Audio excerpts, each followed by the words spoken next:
And welcome into the Monday edition. Robby and Rexrode, 102.5, 106.3 The Game. Robby Stanley, Joe Rexrode, Ian Safar here with you on this Monday morning. Live from our Busy Bee Plumbing, Heating, and Air Conditioning Game Nashville studios. Home with a $99 yearly Beehive membership where the buzz is always about great service. Hope everybody had a wonderful weekend.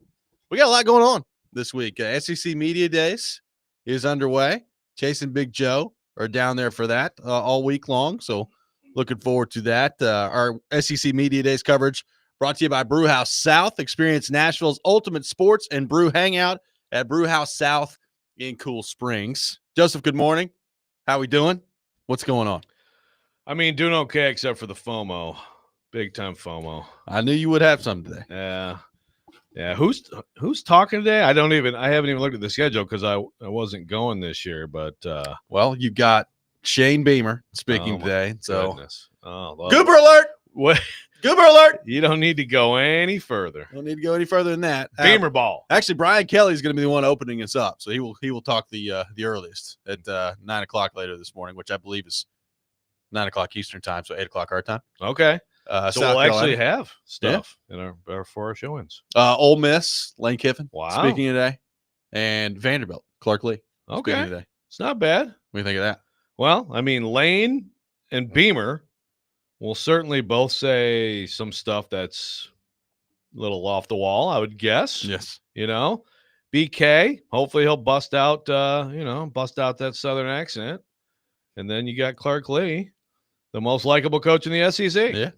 And most likable and least likable? Is it Clark Lee and Shane Beamer at each end of the spectrum? Is that what it is? Could be. And you could throw for you, it could be. Throw Drinkwitz in there too. Yeah, Eli and Beamer. I did see some tweets yesterday. People like ranking the SEC coaches by who would win a fight. Yeah. Which is some. I saw some interesting takes on that. But Clark Lee very high on that list. Which I can see that. Yeah, he's still got that thick neck. That full back kind of body. Although he's so nice. But then again, sometimes people like that who you think they're Drinkwitz very mild mannered. Yeah, you think that, but who knows, man? Like sometimes people like Drinkwitz end up being, they fight dirty. You never know. Some brass knuckles in the pocket. Maybe so. Ian Safar, how we doing? What's going on? Oh, doing great, guys. Thanks. Had a wonderful weekend in the Cedars of Lebanon State Park for a couple of days. That's awesome. Okay. Good getaway with the fam. So, yeah, ready to get SEC Media Days kicked off, huh? How about it? This is a rough day It's for football Ian. time, baby. This is a rough day for Ian because he's looking around in the studio right now, and I could see it on his face. There's no Wimbledon. Like he can't find Wimbledon. There's nothing. Wimbledon's been a staple. We're watching in his life. We're watching Charmed right now. Yeah. TNT was on. So shout out Alyssa Milano. Yes, great show. Always worth it. Because of Alyssa. Exactly. that has been on in our studio before. That's right. But I mean, Ian's been all in to Wimbledon the last few weeks, and now it's over. Yeah. I missed. Did you watch every second of that final yesterday? Unfortunately, I missed the final. Tough one. Tuned into the women's final for a quick second and saw that our USA girl was down 6-love or something like that. I was like, guess she peaked round too early, but good run though. Yeah. Good run. And I missed the final. Busy, but hope everybody had a great time over there. Yeah, what's the next sporting event that is, because it's overseas, will be live in our studio? Like sometimes there'll be soccer stuff. Obviously, whenever we have the Open starts later this week, baby. I was going to say, when's the Thursday? British. The what? The Open, British Open starts later this week. All Let's right. get after it. Okay, there you go. Golf. Tally-ho Play a in the little golf. morning. Yes. Okay, Rexrode's fired up. well, that's exciting. That's right. Yeah. You sound very I missed the excited Korean baseball league. That was the only sports going on during COVID. I don't know. This used to time of have year, I don't know what Joe ends up being more excited about. SEC Media Days or the British Open. It's not called the British Open anymore. That comes up. Yeah, what's up with that? What did they call It's it? just the Open. Just the Open. The Open. It's just like it's because it's so big we don't even need to identify British. Yeah, it's kind of lame. I agree, but that's what they're doing. It's the Open. Is that like All right. one of the terms of the Brexit? I need to know. Maybe how so. This happened. Maybe so. We got a lot to get into on the program today. Adam Sparks from the Knoxville News Sentinel will join us at 7:30. We'll get into the Tennessee Volunteers with him. Corey Curtis from News 2 for his weekly visit coming up at 8 o'clock. So looking forward to that. Deion Sanders is mad about something in the world of college football. We'll get into that a little bit later this hour as well. But SEC Media Days is beginning today. And Joe Vanderbilt will speak today, which means not only do we get to hear from Clark Lee, but we will also get to hear from Diego Pavia later today too, which has got some potential there. That's got potential. That's the main event. No, there is little question that Diego Pavia is going to say something. And he's going to be asked a lot about the Vols stuff. Yeah. Now, my question would be, okay, when does Heupel talk? Tomorrow. Okay. Yeah. Because if Heupel didn't talk until later in the week, then I would think there'd be a lot of Tennessee writers who would be waiting. But the Tennessee Homer contingent asking Pavia about those comments could be kind of good. Yeah. It's a real accusatory question. So I think we got potential here with this. Yeah, Georgia, Auburn, and Tennessee and Texas are tomorrow. So Kirby Smart, Hugh Freeze, if he's not on the golf course, Josh Heupel, and Steve Sarkisian tomorrow. So there you go. You think Hugh's going to actually show up to the event, or is he going to be home by like hole 13 by the time he's scheduled to speak? Oh, my goodness. He's never going to live that down. So let's review that for people who don't know. It was someone who was tracking him via. Yeah, like you can look up basically like if you're a golfer just that signing in for logs rounds. your rounds. Yeah. And you're trying to get your handicap. Like you can look that up for people. So Yeah. like if I sat out there and golfed all the time and logged all my scores, people could basically tell how much I was golfing.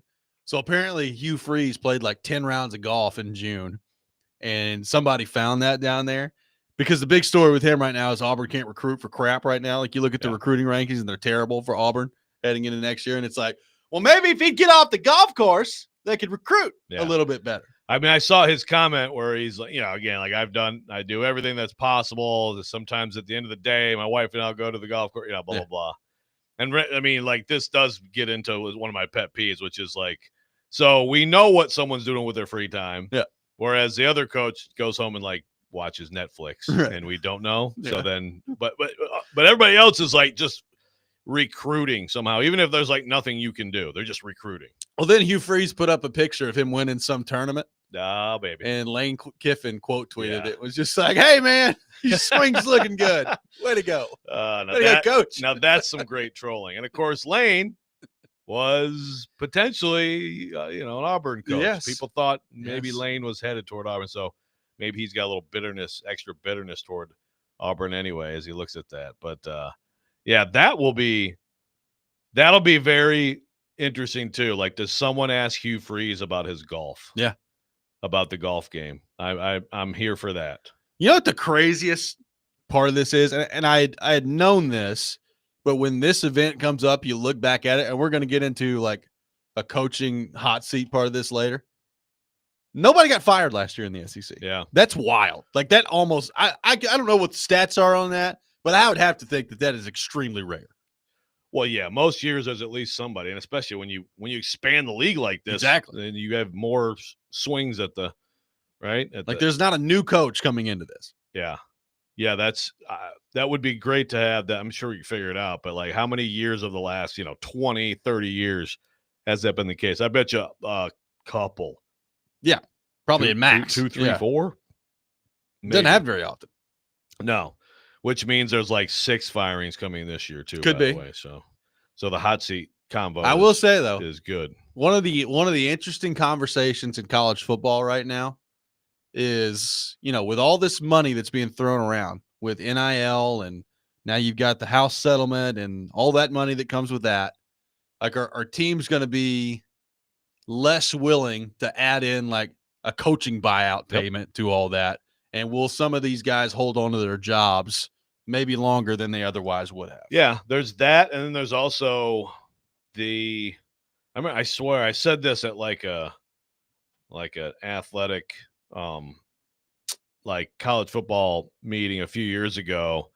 And some people looked at me like I was crazy. And maybe it's not going to go this far, but like, do we have at least a slowing down of coaching salary inflation? Because look at the way that a lot of these schools are now supplying their front office like it's a professional front office, which, of course, we know in the NFL, in a lot of cases, a GM, a head coach, I mean, I think head coaches still make more on average, but they both are very highly paid positions, right? Yes. So if the personnel side of this requires that kind of investment, I think I might have said our coach's salary is going down, which, I mean, that's not going to happen. But are they going to slow down in terms of the wild inflation, along with, like you said, a little more patience, just because you can't keep paying people to not work for Well, you? just like think about the move a couple years ago by A&M to fire Jimbo Fisher and how much money was left on that contract. Right. Now, I know A&M's got a ton of money, and there's that part of it too that you have to factor in.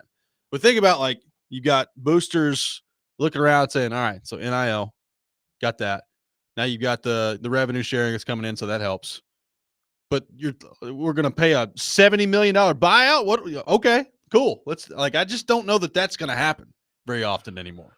Right. And so then you get into, if you're a booster at a place, or you're a president, how can we not let the tradition of a coach's agent schooling an AD keep happening? Because some of these deals have just been insane. So there's that too. Like, can you be smarter on the front end in terms of the contracts you? But it's just like paying players.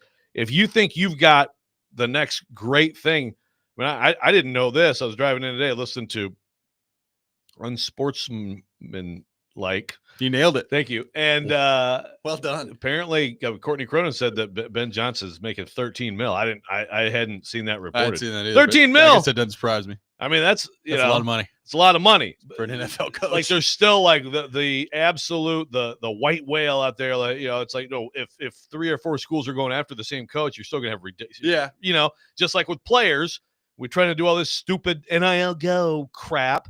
It's like, when you got that one quarterback that Georgia, Bama, Penn State, Ohio State all want, the market is going to dictate a huge number. Here's the one thing that I wonder if it slows down. Like, forever we went through this, and it happened with Pruitt, and it's happened all over all over the place. Like, a coach would have like 3 years left on their deal or 4 years left on their deal, and all of a sudden news would come out that they've gotten a contract extension. Yeah. It's like, why?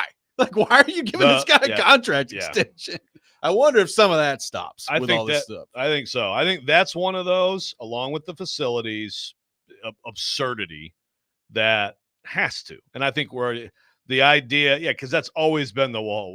We need to be able to tell recruits that, that he's got 5 more years. Yeah. And again, with considering how temporary everything is now compared to how it used to be, that's another thing where it's like, really? Is that what matters? Or, do you just pay someone for their contract, and then, players are more concerned about other things than whether this guy's going to be there. They might not be there.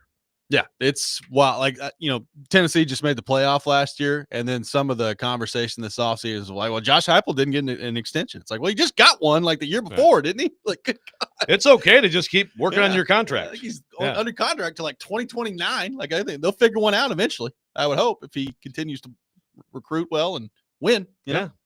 It's amazing how that works. 615-737-1025, our phone number, 615-737-1025. We will hear from Clark Lee and Diego Pavia and Vanderbilt later today down there at SEC Media Days. What is a fair expectation for Vanderbilt football this season when you factor in the quarterback that's coming back, but also the schedule that they've got in front of them? We'll get into all that coming up next. Robby and Rexrode, 102.5, 106.3 The Game.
Vanderbilt's gonna run Tennessee after this year.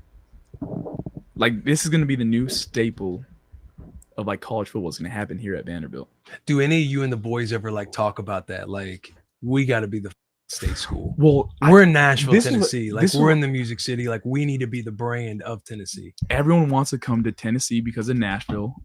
So they want to come to Nashville, so Vanderbilt.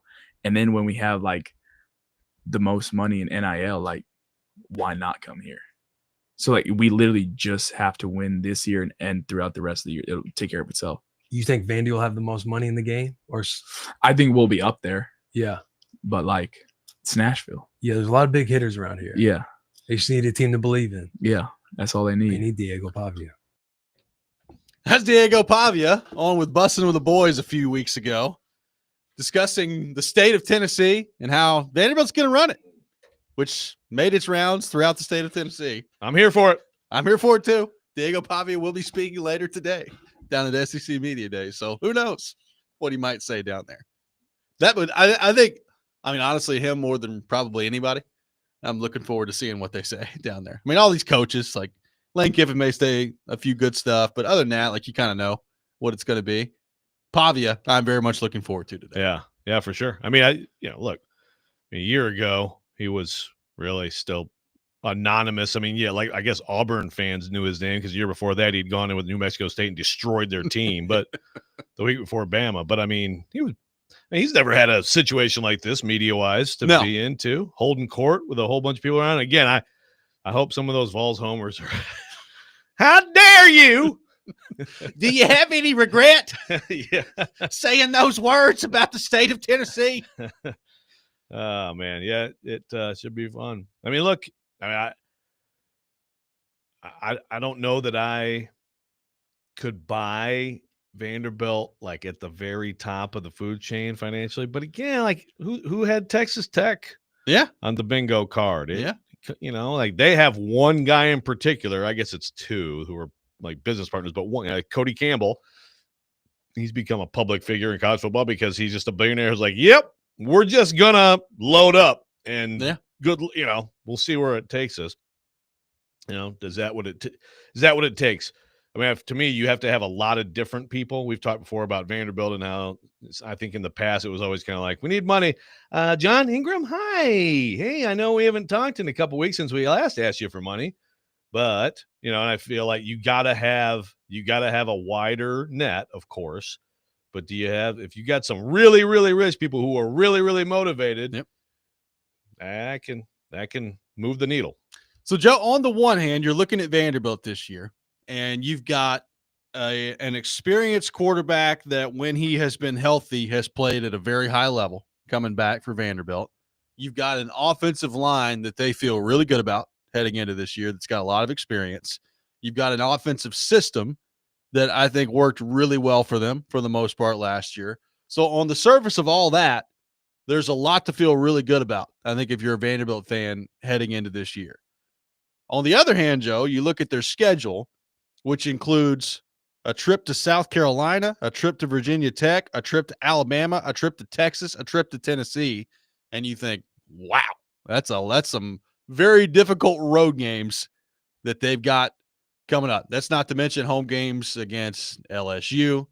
You got Auburn in there. Who knows what in the world Auburn's going to be this year. So it's a challenging schedule for Vanderbilt. Their win total on the FanDuel Sportsbook is the over-under set 4.5, which I know Vanderbilt fans, if you're listening, say 4.5. What are you talking about? Like, we're going to be better than that. So how do you kind of compartmentalize all that, Joe, looking at the obvious strengths that it looks like they've got heading back into this year, compiled with a schedule that, particularly on the road, could be very challenging for them this year? Yeah, I mean, if you're looking at them in a vacuum as a Vanderbilt fan, you should be very excited because of what you said. There's a lot on that offensive side of the ball to like. There's definitely some big time talent on the defensive side of the ball too. Fontenette, I think, is one of the guys who's going to be there at SEC Media Days. But it's not a vacuum. It's also then compared with the teams on your schedule. And like you said, I mean, I think 4.5 is. I mean, I guess you can make the case for setting it at 5.5, but I don't think 4.5. Like, I probably right now would. I mean, I'd pick them to win 6.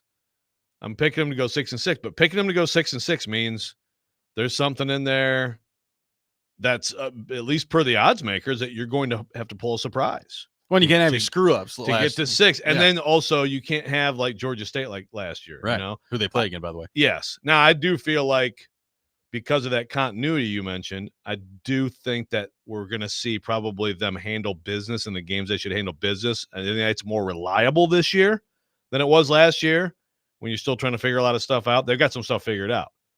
But like, yeah, they're going to somewhere in there. They're going to have to do something surprising to get to 6. Could they get to 7 or 8? Yeah, it's possible.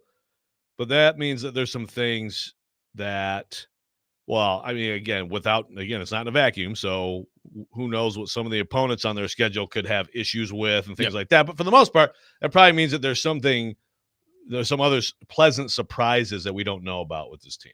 Well, it's interesting because like you look at Pavia coming back, and Pavia, we'll see what the future of quarterback looks like for Vanderbilt and the type of guys that they're able to get in here. But I do think it's a fair question to ask after this year, like when's the next time they're going to have a quarterback that's like Diego Pavia, right? Like we asked the same thing about Hendon Hooker, and people thought, we were nuts. And it's like, okay, I understand Nico's coming in a couple of years. Did you see the statistical year that Hendon Hooker just had? That's going to be very difficult to replicate. And frankly, they've not come close to that since he left at Tennessee. Pavia, it's not exactly the same. Like Pavia didn't put up a Hendon Hooker type of season last year. But you watch the guy play, and it's just big play after big play after big moment after big moment, and he was there to answer the call. So, I mean, I expect that he's going to do some of that again this year. What's that going to lead to as a win total? I don't know. But this seems like a year where you've got a lot of things lining up on the offensive side of the football. You've got a quarterback that you feel great about coming back into this year. Like if you were going to make some noise, this kind of feels like the year if you're Vanderbilt, right? And then you look at the schedule and you're like, well, that's cool, but that's going to be a really hard thing to do based on where their schedule is. Yeah, and remember when they had the kind of little breakthrough second season under Clark Lee when they got the Kentucky and Florida wins with Mike Wright actually back in at QB, quarterbacking both those games. The expectations were inflated going to the next year, and they did not handle that. They weren't good, but also I don't think they handled the expectations. So now expectations are definitely back in a big way. I mean, expectations are, I'm sure I can't speak to the James Franklin era. Maybe year 2, year 3 of his era would probably be similar, but like it's been a long time. Yes. So, Matthew from Jolden says Pavia has one good season, talks like he's the best college QB since Tebow. I could be missing something.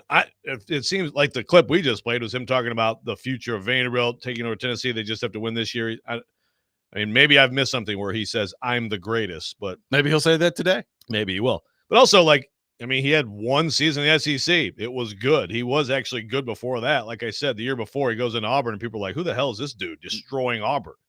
From a guy who was a total non-recruit, by the way. So, and if you watch Pavia, in the bowl game, that's where it's like, because he had time to heal and he could actually move again, and he was a problem for them. It's just, he's hard to, they've got some creative stuff, obviously, at the run game. It's triple option-ish at times, but then he can just make those throws to keep the chains moving. So, I mean, look, man, they should be excited. Vanderbilt fans should be excited. And he has, to me, he's established himself as, I don't know if he's, is he one of the top quarterbacks in college football? I mean, statistically, it won't be like that. I don't think he's a Heisman guy. He's not a high NFL pick guy, but I still think he's one of the most valuable players in college football this year. So what should fair expectations be for Vanderbilt this year with Diego Pavia back at quarterback with an offensive line they feel really good about? We'll take your thoughts on that. 615-737-1025, our phone number. Robby and Rexrode, 1025-1063, the game.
This week's Nashville's best deal of the week is Chiba Hut Toasted Subs, with a menu featuring over 30 signature sub sandwiches, as well as a variety of Rice Krispie treats, salads, and munchies. They combine homegrown food with real people in a relaxed environment. Get half off a $40 gift card at thegamenashville.com/deals while supplies last. Taking your thoughts on Vanderbilt, 615-737-1025, our phone number, 615-737-1025. What are fair expectations for Vanderbilt this season with Diego Pavia coming back, an offensive line they feel really good about, Eli Stowers in the fold, who, depending on who you ask, Joe, some people think may be the best tight end in the entire country. He's very good. He's very good. Not sure about that. I'm trying to think of. There's no obvious. There's no Brock Bowers. No. In college football, but this is a good time to start familiarizing yourself with all the tight ends in college football and just various players. You always think about quarterbacks, but who are the other great players? But no, I think he's an NFL prospect, and I think he is definitely has a chance to be one of the best. Vince from Waverly says, I'm a Vanderbilt season ticket holder. I expect 6 or 7 wins. Diego is a baller, and we brought in some linemen to help keep Pavia from getting beat up like he did last year. And Stowers is legit at tight end. I mean, to me, that's going to be a lot of what this year comes down to, Joe, is how healthy can they keep Pavia with the way that he plays, right? Like, we know that he's going to run the ball. We know that he's going to take some hits. We know that he doesn't shy away from contact. All those things are good. But can they keep him upright and mobile this year? Because, I mean, it was clear toward the end of the regular season last year, he was limited in what he could do running around back there with the injuries he was dealing with. Yeah. Like the performance he had at Kentucky was amazing because he was. I was like, is he like playing on a broken leg? Yeah. And yet he still made some huge plays. He had some terrific performances while hurt. And like I said, that end of the year, you saw the difference when he was healthy. And then you go back to like the Bama game before he got hurt and the problems he gave them. So it's a big deal. And it's like, it's like you say, can they protect him? But really, can he protect himself? Might be some of that as too. big a question. Because, it's just one of those things where everybody loves it when you put your head down and decide to take on that safety. But also, like, you're the meal ticket, and it's a long season, and you hope it's a really long season. So can you maybe be a little smarter at times? By the way, Athlon, preseason All-American list. First team All-American tight end, Eli Stowers. I'm telling you, he's going to get some of that. And second team All-American is Jack Endries of Texas. So we're talking about like someone who's just going into a bigger role. So, hey, maybe he is the number 1 tight end in college football. Maybe so. Let's head to our 102.5 The Game phone line, driven by WilsonCountyHyundai.com. Welcome in Mark in Nashville. Mark, good morning, buddy. How we doing? Yeah, how we doing? What's up, Joe? What's Robby? up, buddy? How What's y'all up? doing? We're doing I'm good, man. listening to y'all. Yeah, good. I'm listening to y'all talk about Vanderbilt. I hate to be a hater, and I love Vanderbilt, man. They did very well last year. Shocked the world with their record and the wins they had. Alabama and played Texas great, but this year, defensive coordinators on these other teams, especially the ones they beat, are going to be looking at a lot of film, and I think they're going to. I hate to say it, they're going to figure Pavia out a little better this year, and they're going to be ready for him this year. We're going to see if Clark Lee's a good coach or not, man. And I hate to bust the bubble this year, but I got him going 5-7 this year, man. I just think that, and what you were saying earlier, Robby and Joe, about him, he's a physical quarterback. He does like to take the hits. He comes to you now. I give him credit. Pavia's a great player. Probably the best quarterback they've had in the last 10 years. Gonna miss him after this year, but they're gonna be 5-7 after this year also. So, don't be mad, Nashville, but that's just how I feel about it. But hey, Joe, Robby, I was gonna ask you going to the All-Star game down here in the ATL? We're not there, so night. I won't miss out on it. We're in Nashville, but we're gonna miss out on the All-Star game. But that is a good okay. question for Chase. I think Chase may be there. Chase is going? Oh, okay. Nice. Good deal. Yeah. Well, I'm headed down that way, so yeah. But I'm not going to the game. I just go down there and turn it every day. But hey, man. Hey, Joe, y'all have a good day. Hey, Thank you, Joe, Mark. I'm gonna call you. I'm gonna get with you Wednesday, Joe, and get you hyped up. Now we're going to have some of these long conversations again, man. You're slipping, Joe. All right. You're slipping now. I need some motivation. All right. All right. Thank you, Yeah, Marcus. I'm gonna motivate. See y'all, man. Hey, maybe you do need a little motivation coming up. I think Stilly's going to wimp out this week too, though, He right? might. I think Stilly's He going to might. wimp out again. I look what Mark brought up there. Heard it a lot, and I don't totally discount it. That figuring somebody out, figuring an offense out. Yeah, I think he's right, especially those teams that lost to them that really got kind of exposed by them and didn't have answers are probably going to have more answers. I also think that that offense, like there is a lot on him at times to read things and make choices. And if again, that's the thing about, and it's not obviously not, it's not a straight like triple option offense or all option offense, but there's a lot of it is that.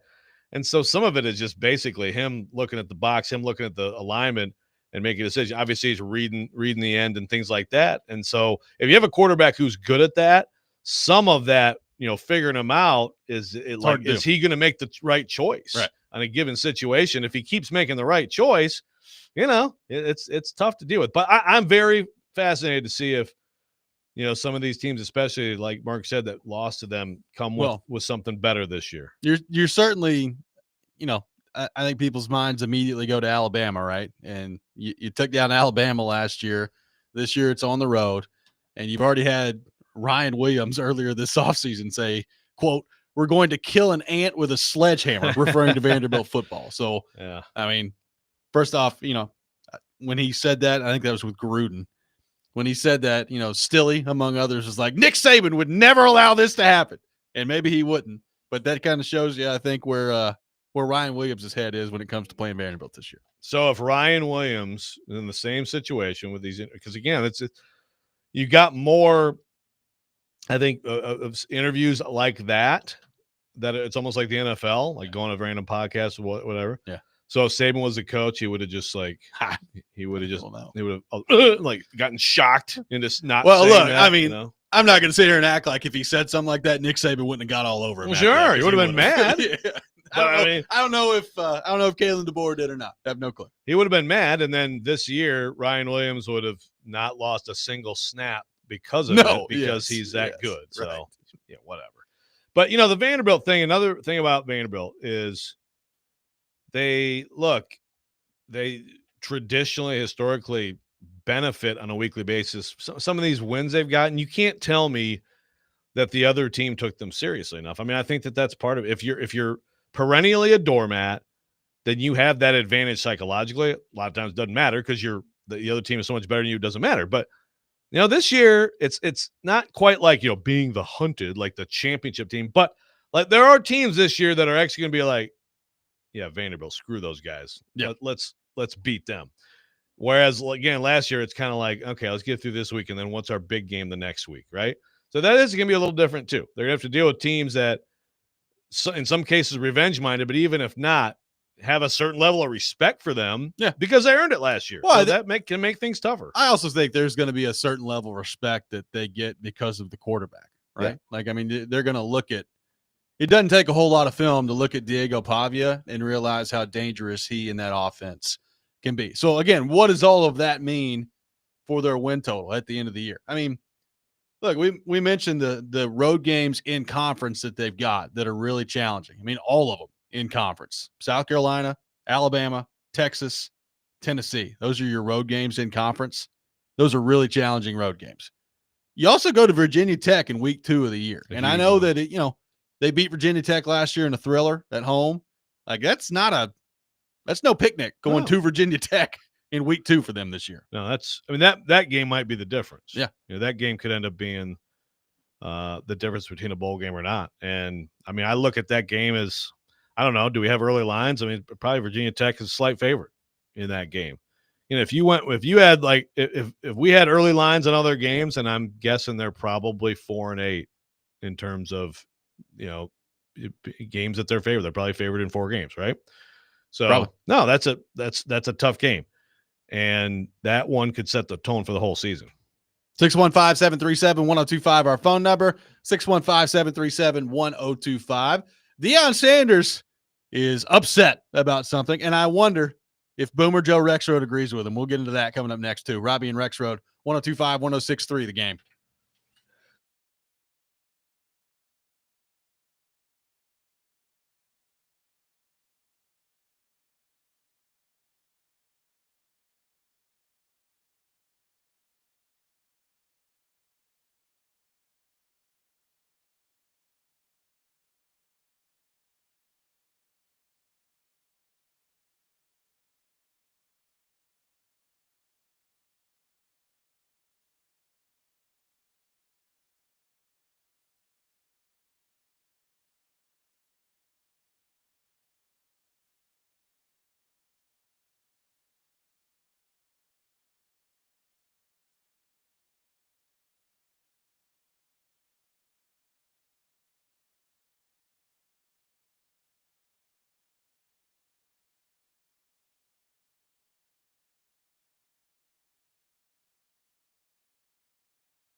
Welcome back in. Robby and Rexrode, 102.5, 106.3, The Game.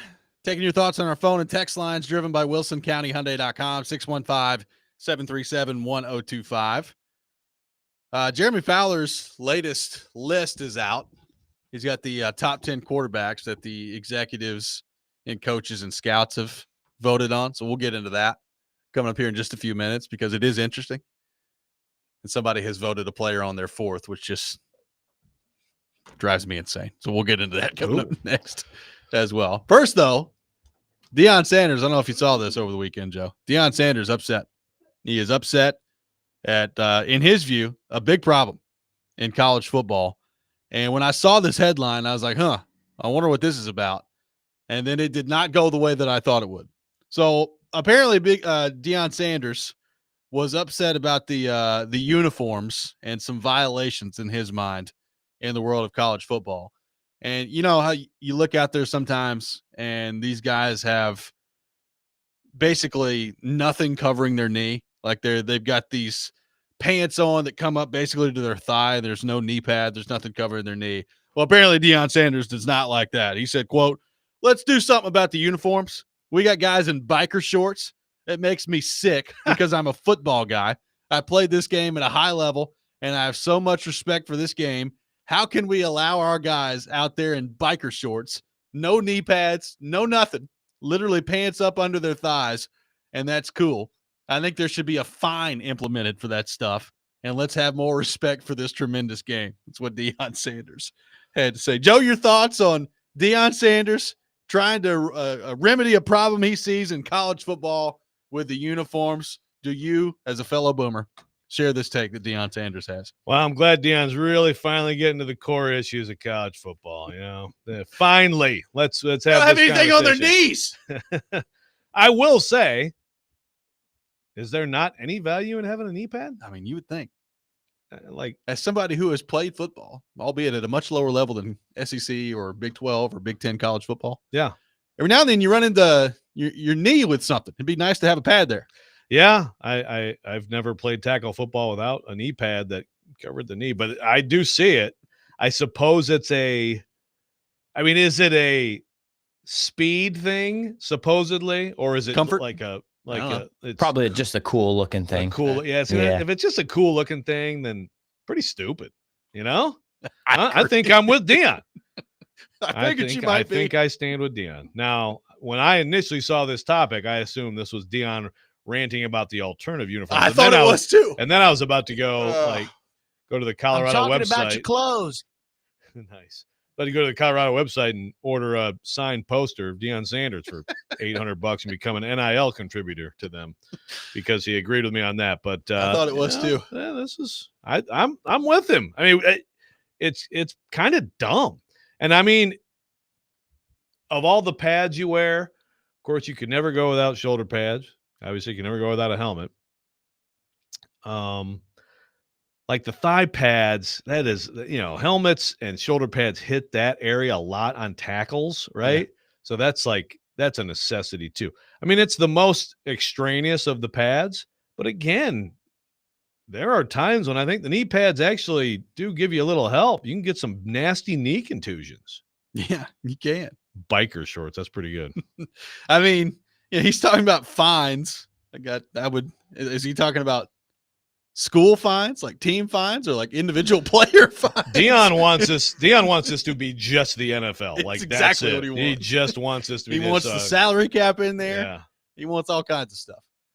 Yeah. So again, I wish there was a cap. That was the other thing. The big thing third string cornerbacks in there. Hey kid, you're fined $5,000. Yeah. Because you're not wearing a knee pad. You get half the allotment of eggs in training table. Yeah. For this. But yeah, that was a big thing, talking about the salary cap. And, again, like one of the quotes you had was, quote, and he's talking about Texas Tech. Everybody's talking about Texas Tech. He says, quote, "It's kind of hard to compete with somebody who's giving $25 to $30 million to a freshman class. It's crazy." That's all fine. So again, if you want salary cap, then the people who are getting the salaries have to be able to agree to that and work collectively and then bargain for those rights. Yeah. See? So there you go, Deion. Get that and knee pads. Knee pads on knees, and we'll have fixed college football. I guess I need to pay pretty close attention this year in college football and see how many of the players don't have knee pads. Like how many of these guys are running around in biker shorts? Is this some big, I've seen it. I know what he's talking about. Yeah. But I don't know that I've ever thought it was like some huge epidemic out there. I guess I need to pay closer attention. Well, we were talking earlier about Ryan Williams. That's one guy that I think I've seen, and it's like, yeah, it's like, I would assume it doesn't look like there's even knee pads in the pants, and they're way high. I would assume this would be largely wide receivers and secondary players. Yeah, would be my guess. Yeah. No, by the way, you could still get hit in the knee. Exactly. Both of those. Both those. And again, does it really slow you down? Those knee, for anybody who's ever held one of those knee pads, they weigh like 3 ounces. Yeah. Is that? But swimmers also shave their entire bodies Yeah. to get a little bit more speed. So I suppose I get it. I don't know. I did not expect this to be what Deion Sanders was mad about. I'm like you. I saw the headline. And I was like, oh man, Deion wants to eliminate the alternate uniform. Yes, Like, Dion. he's not a big fan of the I smoky wish. gray at Tennessee. Yeah. But that's not it. Apparently, he's all cool for the alternate uniforms. I think the only person that doesn't like the alternate uniform is you. Oh, there's plenty of people who don't like them, but everybody's afraid. No, none of these coaches will admit it because it's supposed to be a big recruiting thing. Can we get rid of that too? We were just talking about all the stuff in college football that's obsolete now, right? Yeah. You know, some of these ridiculous contracts, and you know, we get the GMs coming in. Do we really have to worry about, oh, the kids like these stupid uniforms, so let's go ahead and or can we? Now, granted, an AD will tell you, yeah, that's a revenue source because I can now sell the alternative uniform to the fans. That's really what it's about. But if you're a coach, I'd love to see a coach have the courage. Maybe your guy Sheen Beamer will do it today and just say, you know what? I like our traditional uniforms. They're really good. We're going to just do that now. I mean, I will say, there's a lot of bad ones. There's a lot of bad ones. If the day ever comes where like Tennessee's playing Alabama out there and they show up to that game in like a, smoky gray, I'll be like, what are you guys doing? This is Tennessee, Alabama. No, you wear orange. They can wear crimson. Right. Well, I would love to see that actually. Like orange and crimson. They used to do that. Like they wore orange. Yeah. I'm not a big Alabama fan wore of that. crimson. One of the teams should wear white, I feel like. But no, you think about even Tennessee wearing the smoky grays against Florida a few years ago. It's like, why? This is a big game. I've talked about that Michigan State, Kirk Cousins, 2011, I think. Michigan State's in like these Army uniform, that's like the pro combat, and they look like, they're in combat fatigues. And then Michigan has like these striped bumblebee uniforms. This is the dumbest looking game. And that's normally an awesome uniform game. Like it's a good class, the green and blue. Totally like ruin the game. There you go. 615-737-1025, our phone number. Jeremy Fowler has come out with his latest list. It's the quarterbacks. They've ranked the top 10. And a couple interesting names in there in terms of where they're slotted. But there's another vote in this that I look at and like, who's voting on this thing? We'll get into that coming up next. Robby and Rexrode, 102.5, 106.3 The Game.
Hour number 2, Robby and Rexrode, 102.5, 106.3 The Game. Robby Stanley, Joe Rexrode, Ian Safar here with you on this Monday morning, live from our Busy Bee Plumbing, Heating, and Air Conditioning Game Nashville studios, home of the $99 yearly Beehive membership where the buzz is always about great service. We are taking your thoughts on our phone and text lines, driven by WilsonCountyHyundai.com. We'll have Adam Sparks from the Knoxville News Sentinel joining us at 7:30. Corey Curtis from News 2 will be with us at 8 o'clock for his weekly visit as well. So looking forward to all that. Joe, the list that Jeremy Fowler have come out with over the last week or so, he talks to the executives, the coaches, the scouts, and they rank their top 10 players. I believe Jeffrey Simmons has been the lone representative from the Titans at this point as the number 4 defensive tackle in the league. So that's pretty high, searching, by the way. Keep searching out there, Titans fans, for maybe some more position groups that are coming out. But also, are Titans fans upset that he got ranked that high? I don't know. I don't think so. Are you upset about it? What? No, I'm not upset about it. I'm just saying I feel like people have been really down on Jeff Simmons. That's an awfully lofty ranking for him. I would agree. Now, I think when you look at it, it's pretty clear that they feel like there's a top 3, and then there's everybody else after that, like with the way the voting broke down. But yeah, I was a little bit surprised he was that high. So it's number 4. So it's, you could look at it as a little bit of a reputation vote as opposed to, but yeah, and that's the thing. So if you're questioning that, and then that's the only guy who registers basically on the whole team. He is your best football player. Let's keep that in mind. He is until proven otherwise. He's the best football player on the team.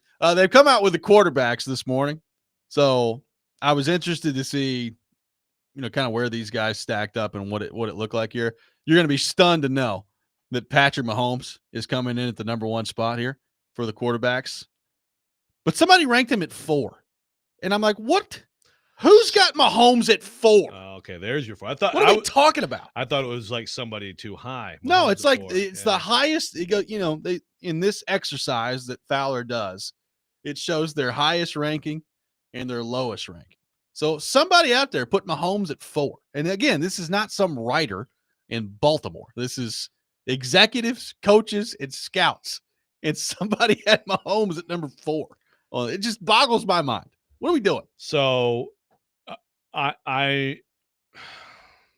okay, so obviously I would think that means Burrow, Allen, and Lamar Jackson all I guess. Right?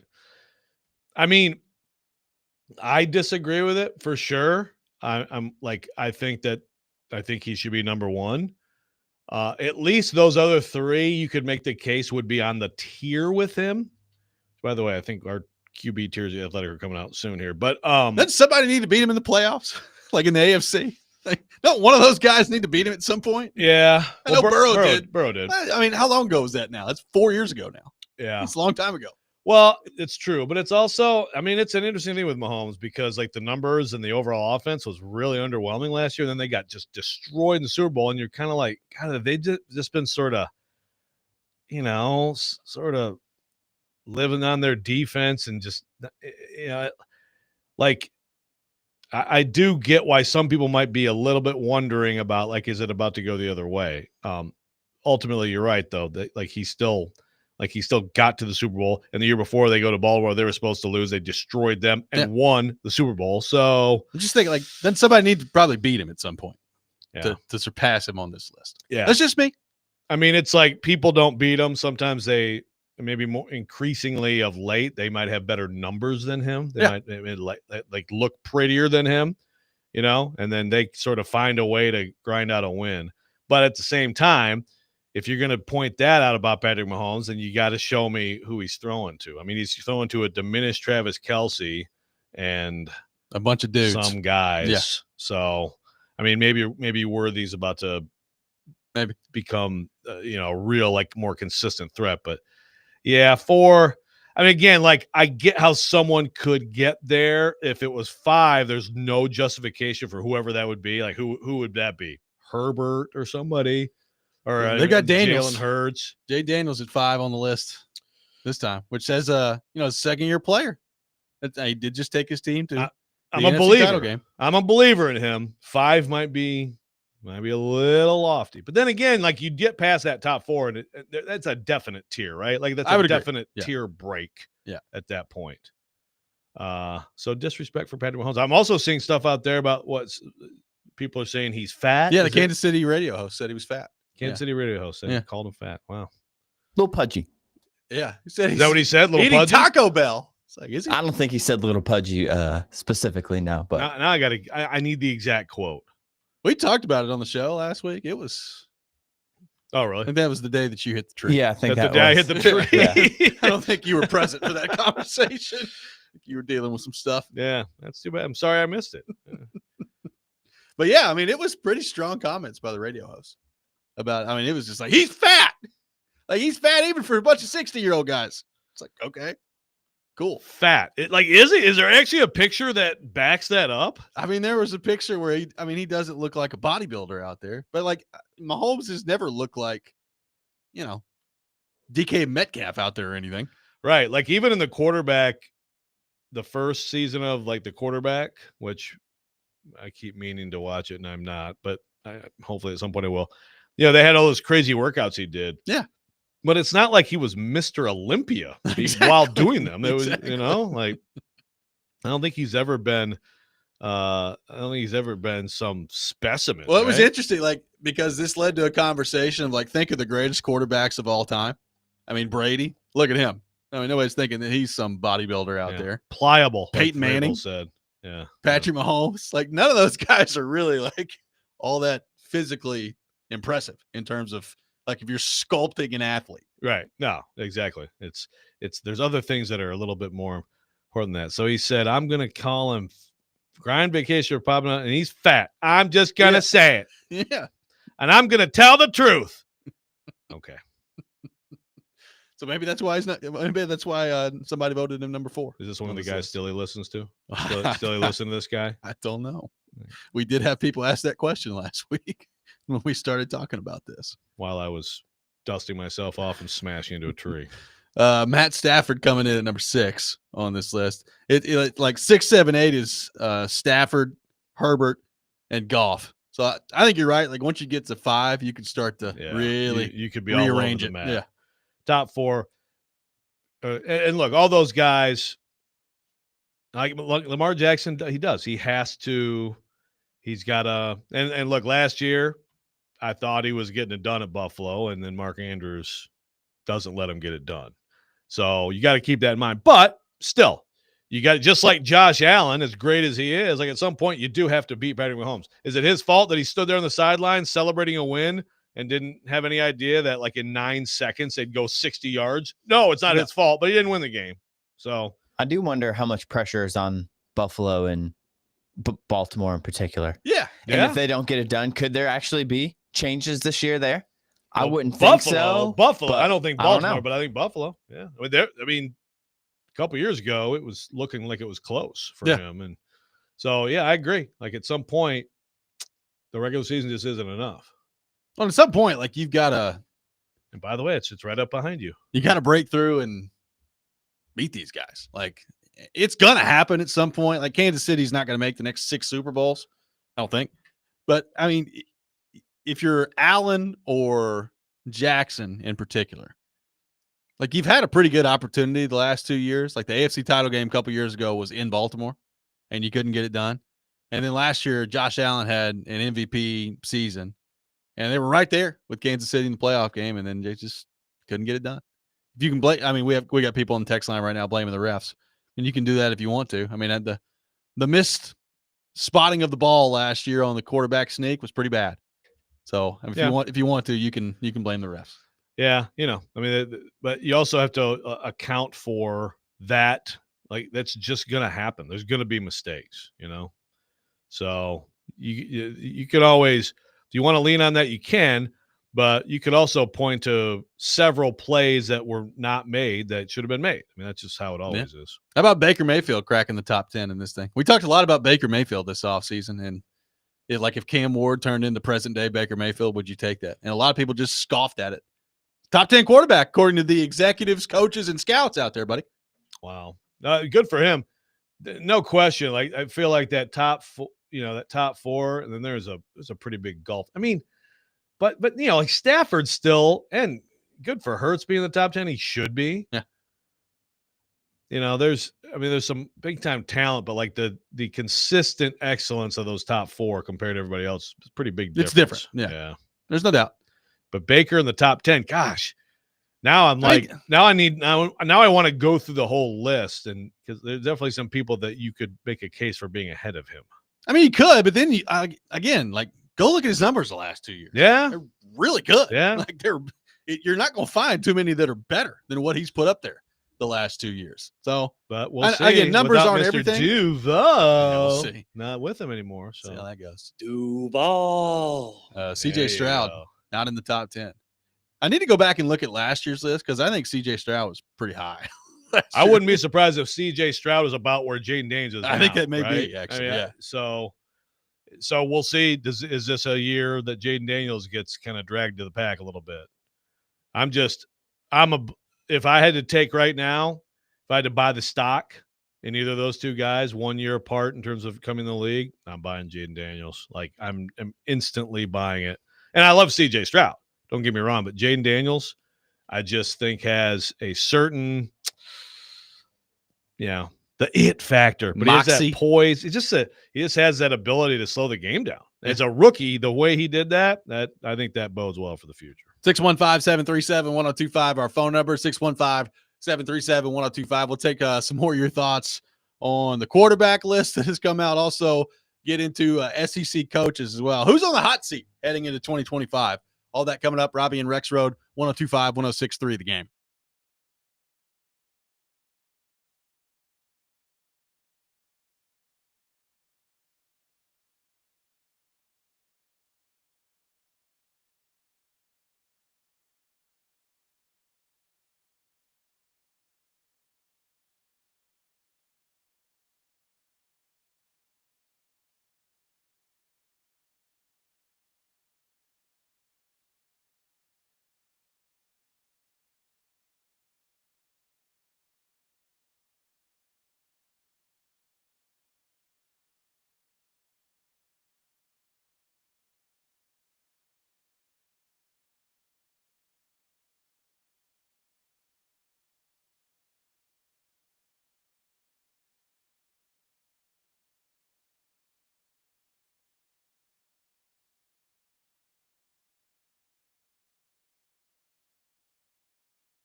The Bruschetta Bourbon Music City Grand Prix coming to the Nashville Super Speedway Labor Day weekend. And 1025 The Game has your chance to win VIP tickets to the IndyCar race. Text in the keyword race to 615-737-1025 to be entered to win a pair of VIP tickets. For more information on the event, visit musiccitygp.com. Robbie Stanley, Joe Rexrode, Ian Safar here with you. We'll be joined by Adam Sparks from the Knoxville News Sentinel coming up at 7:30. We'll get into all things Tennessee Volunteers with him. The Rex Rant at 7:45. Corey Curtis from News 2 for his weekly visit coming up at 8 o'clock here on the program. Joe, we mentioned it earlier in the show. SEC Media Days is going on down in Atlanta. That gets kicked off today, and Chase and Big Joe are down there. Our SEC Media Days coverage sponsored by Brewhouse South. Experience Nashville's ultimate sports and brew hangout at Brewhouse South in Cool Springs. No coaching changes heading into this year, which is just wild. I knew that last year, but you kind of forget about it in the offseason. And then you're going through the list this week, and it's like, all right, so this guy's talking then. Wait a minute, I know all these guys. Like, these guys have all been here in the SEC before. It's crazy that it worked out that way. So what do you make of that? And who do you think, if you had to identify maybe a coach or two that is at the top of your list this year of guys that could be on the hot seat, who would those coaches be in the SEC, in your opinion? Well, that's the thing. And when you have a year like that, that probably means you got some real toasty seats in the SEC. And I think that's absolutely the case for quite a few people. Sam Pittman is maybe the least sexy one, but at the same time, he's a fine-looking man, by the way. Well, yeah, I'm not saying he's not sexy. Okay, I just want to make it clear. The hot seat, he likes an old cold beer after a game. Yeah, he's good. That's right. The program, just the whole, they're just sort of there. I'm going to piss off some Arkansas fans now. I think David from Arkansas. You're about to hear from a lot of Hogs fans. They're like, they beat Tennessee last year. They did. Yeah. But I think he's probably got to be close, right? Like at some point, it's kind of like, okay, they're just sort of stagnating to me. Hugh Freeze, we can joke about the golf game, but man, especially that place, and I know they've had changes in leadership too, but given the way that they sometimes go about things with coaches, like you said earlier, there's also the consideration of contract buyout and everything. Yeah. But if they have a really bad year on the field, I could see it. I think that it might be one of those things where, you know what, Hugh had his time, just like Chip Kelly had his time. This happens. And in particular, I think with offensive coaches who, for certain stretches, they've just got a bit of a schematic advantage, and then it sort of catches up with them. Everybody catches up with them, and then it's like, oh, that's actually not that great of a coach. Might be the case with Hugh Freeze. That might not be the case. Now, are we a year early in mentioning Brian Kelly? I think probably that the contract's big there too, right? But Brian Kelly, this is a massive year for him. It's been underwhelming. It's been underwhelming. They were just awful on defense last year. And, look, you think about, 2 years ago, they have the Heisman winner. And, they lost some heartbreakers, but you have the Heisman winner and you're not a factor. And he was a worthy Heisman. He was unbelievable. And you can't even have a special season out of that. Pretty disappointing. So I think that he's like on the pre-hot seat list. I think I would probably lead with Pittman and Freeze. And I'll also throw in, this is a really interesting one, but Mark Stoops is an interesting situation because I still think big picture, Kentucky football fans, pretty good. Let's compare him to like all your coaches since Bear Bryant in 1950, okay? Or whatever. I think he was there in the 50s. Yeah, it hasn't been great, man. It hasn't been great. So you have to keep that in mind. But at the same time, he just lost his top recruiter to the rival Louisville. And I don't know. I could see that's one of those where it's like, would they fire him, or is it like both sides could use different scenery and he might voluntarily leave? Well, the guy that was at the top of this list last year was Billy Napier, right? Billy Napier, we all expected basically to be fired by the time week 7 rolled around last year in college football. And he didn't. He survived. And look, it's not like Florida had a great year last year. But with DJ Lagway in at quarterback, you saw him make some big plays as the year went on, and the expectation for them is going to be higher this year. So I think it's a huge year for him. Like, if they don't live up to it, what's that going to mean for him? He's certainly not being talked about, via the hot seat the way he was heading into last. I mean, that seat was from the outside smoking last year, and then apparently Florida did not feel the same way about it. Well, the one thing about it was, it's like I remember because we had this discussion. It's like, so if everybody knows that like this schedule is absolute hell and they're probably not going to win most of those games, like if you're the AD, don't you know that too? And I think that's the thing. It's like, I actually think he's a good coach and we're going to hang with him. I give him credit for that. But I think this year, what if it doesn't? What if it goes sideways and Lagway's not great like everybody thinks? I mean, he could go right back on. Absolutely could be. And I don't think there's anybody else in the league that I would put on anything but a pretty cool seat, other than another guy that we haven't mentioned yet is Brent Venables for sure. I mean, at Oklahoma, I think that this is a gigantic year for him. John Mateer is in as the quarterback from Washington State, the guy who followed Cam Ward, Washington State. A lot of quarterbacks go out to Washington State, throw for a lot of yards.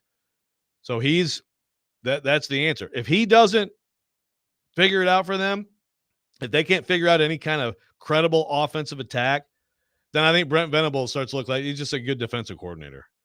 And that is not a program to me that's going to suffer mediocrity for too long. Yeah, I would agree. I'll throw another one at you that I'm not willing to go hot seat on, but it's going to be interesting to see the fan reaction to it if things don't go well this year. Like if Alabama isn't in the playoff this year, and it's the first 2 years with Kalen DeBoer that they missed the playoff after all this run with Nick Saban that they've had, I'm just telling you, that fan base, it's going to get loud on Kalen DeBoer very quickly. I don't think they'll actually fire him after this year. I think he'll get at least 3. But if they don't make the playoff this year with the roster that they've got, it's going to get loud on Kalen DeBoer with that fan base. Yeah, no question. No question. It'll get loud. It could be like heading the list going into 2026 kind of thing. But yeah, it's hard to imagine they'd actually pull the trigger. And look, I still think, despite last year, there are a few times where it's like I actually did buy, like, okay, Saban wouldn't have been okay with that. But I still think he's a really good coach. I mean, I do too. I mean, his track record would suggest that he's a very good coach. We'll see, and he's recruiting well right now, so we'll see what that ends up looking like. I mean, to me, with Alabama, it just comes down to how good's Ty Simpson, right? Like, how good is the quarterback play that they're going to get this year? And that's a big question. And that is, you're asking a lot of him to come in. Frankly, there's a lot of that in the SEC right now. Like, how many quarterbacks in the SEC do we just know that are going to be pretty good? Like, I feel pretty good about Diego Pavia and the way that he's going to play. I feel really good about Lenore Sellers. Like, I think Lenore Sellers is going to be a stud. I feel really good about him. He's excited, but is he going to be like, put it all together and be great and be like top 5 pick great? Or is it still going to be like, man, he can make amazing plays, but not consistent? But I'm with you that he still is right up at the top of the list. But I mean, in this league this year, there's not much more after that. I mean, some people think Arch Manning won't throw an incompletion this year. So. I think Arch Manning is going to be really good, but well, Garrett Nussmeier, he's barely played. I'm a believer in Garrett Nussmeier. Nussmeier's really good, and that's we'll see if they can get a defensive stop. Yeah, and that's where BK, like, you can't have a quarterback like that and some of the talent you have and just be 9-3. Like, you can't do it. But yeah, like go through the rest of the league. There's a lot of quarterback questions in the SEC this year. Really, I mean, really throughout all of college football. Like, I mean, Ohio State's got a new quarterback coming in. There's a lot of Oregon's got a new quarterback. Like, there's a lot of new quarterbacks this year. You have like Drew Aller. That's why some people think Penn State, could be the team in the Big Ten. But I still wonder about him. Yeah. It's like with Lenore Sellers, same thing. Like, he can look really good at times, but is he going to consistently be excellent? And then there's just, like you said, all these teams that just have new QBs. And one of them, I have QB questions for our next guest, because that's my hot take. I'm going to stick with my hot take, man. All right. We'll get into that coming up next. Adam Sparks from the Knoxville News Sentinel will join us. We'll get into all things Tennessee Volunteers with him, Robby and Rexrode, 102.5, 106.3 The Game.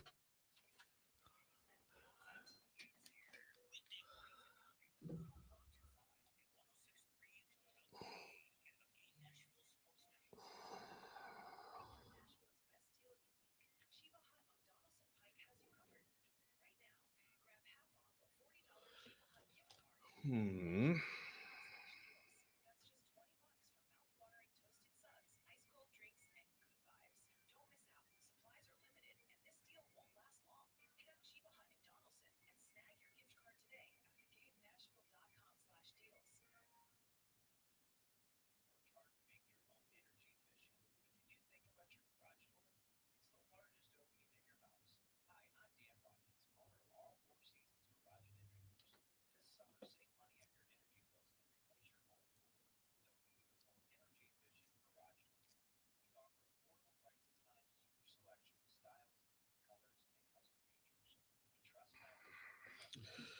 My dad on Kalen DeBoer.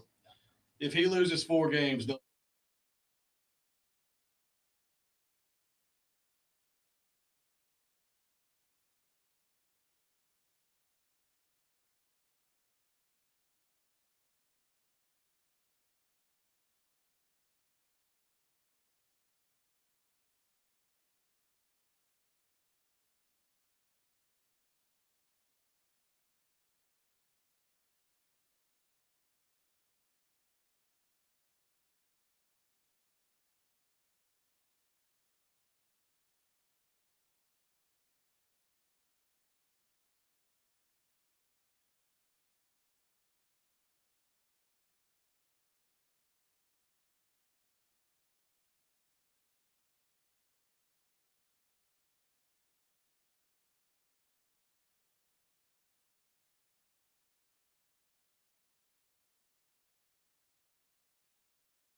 Welcome back in, Robby and Rexrode, 102.5, 106.3 The Game. Robby Stanley, Joe Rexrode, Ian Safar here with you on this Monday morning. It is SEC Media Days this week. The Vols will be there tomorrow. And to help us talk more about Tennessee, we head to our 102.5 The Game phone line, driven by WilsonCountyHyundai.com. And welcome in our friend Adam Sparks from the Knoxville News Sentinel. Adam, how we doing? What's going on? Not bad. I'm headed down to Atlanta pretty soon to fight the. What are they doing the SEC Media Days at the same time as the All-Star game? Great Yeah. idea. Decision. Yeah, and I think Atlanta's terrible anyway. I think like Hoover is exactly where it should be, but they don't listen to me. Wow. But yeah, especially this year. Nashville's a shorter drive, but I'll take either. Yeah. I mean, Adam's fresh off Disney. Like he was like manning the post at Disney World last week, and now he's got to deal with Atlanta traffic. A lot of stuff going on in Adam Sparks' life. A lot of waiting around. Back to work finally. Joe, I tuned in a minute ago and I heard you had a hot take on the quarterbacks, but I didn't hear what it is. Am I going to disagree with this? Well, my hot take. So I might alter it now. No, I'll stick with it. My hot take was that Merklinger is going to start over Joey Aguilar, but I was going to say I could alter it to just that that someone other than Joey Aguilar will start because maybe George McIntyre could be interesting. But I'm sticking with Joey Aguilar is not going to start for Tennessee this year. The opening game at all? No, the opening game. The opening game. Okay. I think when the season starts, he will not be the starter. That's not terribly unbelievable that Okay. he wouldn't start the opener. I wonder for a while here, it was assumed that Joey Aguilar would start, and then I've heard some Jake Merklinger stands this this summer. And no, Merklinger's the guy. And then since then, I think a lot of people, and maybe me included, have the theory that this could be like a Milton Hooker 2021 situation. But I don't know which way that would go. Who's Milton? Who's Hooker? Yeah, exactly. But I mean, one guy starts. He's serviceable. He's okay, but something's kind of missing. Maybe let's go to the other guy, and then the other guy is actually the better guy, and he keeps the job. I just don't know which way that would go because, the whole thing with that year was Milton was clearly the better quarterback in practice, but there was just sort of a different thing in the game. You could see a Joey Aguilar being impressive in practice, but then Merklinger having a better feel for the offense, which would come out more in games. Or also, I guess you could flip it the other way, and Joey Aguilar's the gamer, and so he's the Hendon Hooker. He's the guy that just get him under the lights, and his experience shows up. So then maybe it would be Merklinger starting because he can run the offense efficiently. You would think that's how Heupel would go, especially in an opener, a neutral site game against a team that you could lose to if you don't play well, that you would just want the guy who can just make the offense operate, which if they played tomorrow, that would be Jake Merklinger. It's just a question of whether or not Joey Aguilar can close that gap during camp. Well, what about what the quarterbacks got around him this year, particularly at wide receiver? Because I look, I know every Tennessee fan is excited about Mike Matthews, but Mike Matthews has not done much yet. We'll see what he does with the opportunity. What do you make of where they're at wide receiver?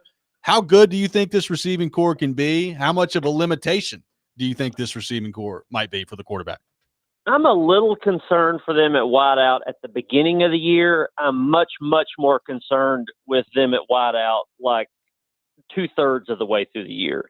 I just think these numbers, this is going to be a problem.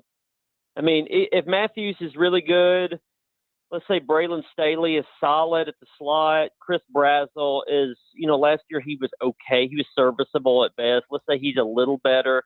Okay, well, you got those three.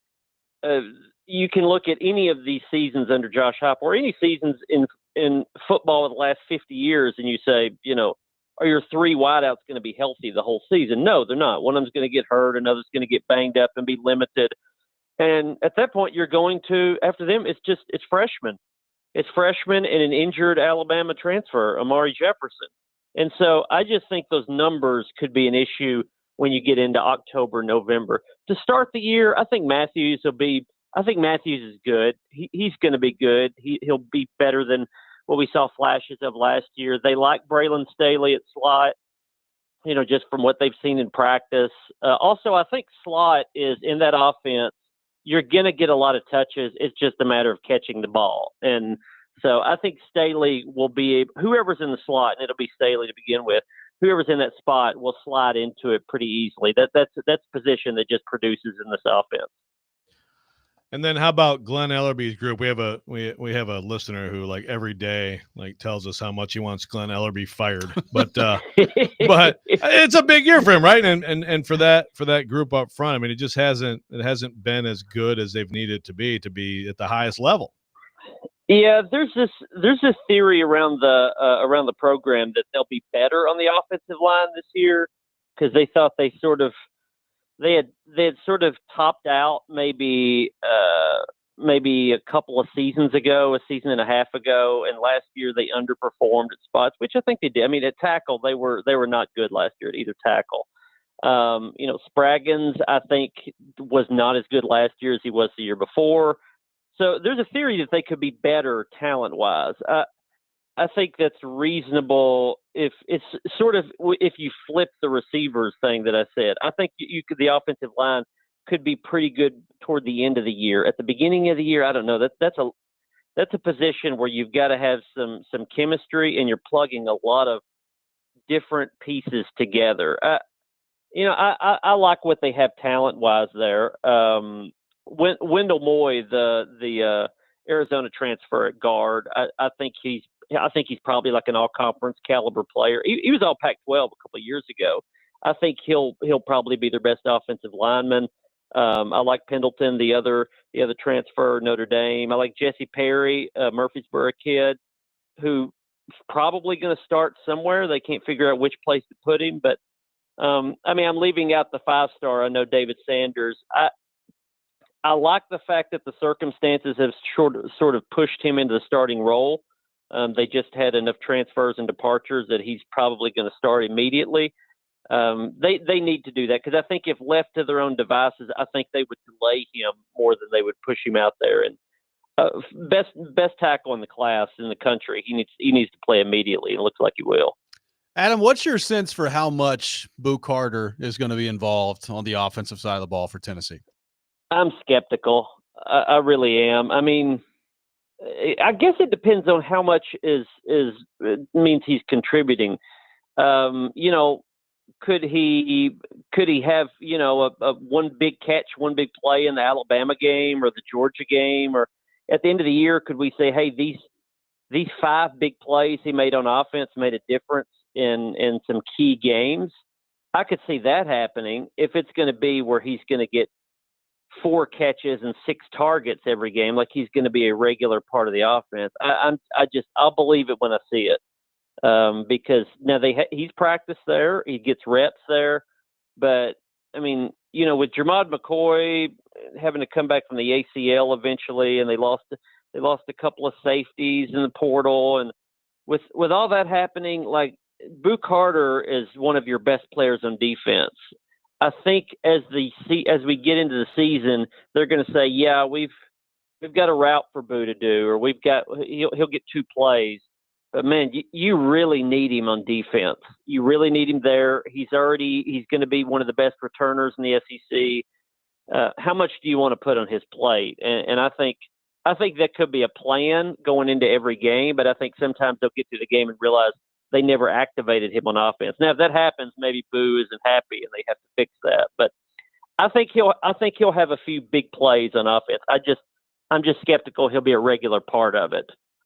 So, Adam, obviously the Nico situation sort of derailed it for this year, because I think we'd be having a very different discussion about this team right now if he was coming back. And I think, to me, the idea would be, well, if he can be great, then what does that mean? That can probably lift a team that appears to have some flaws. But if you take that out of the equation, just Josh Heupel's program at this point, do you feel like it's on a track toward getting to the next tier in this sport? Like, is it stagnating? Where do you think things are going big picture?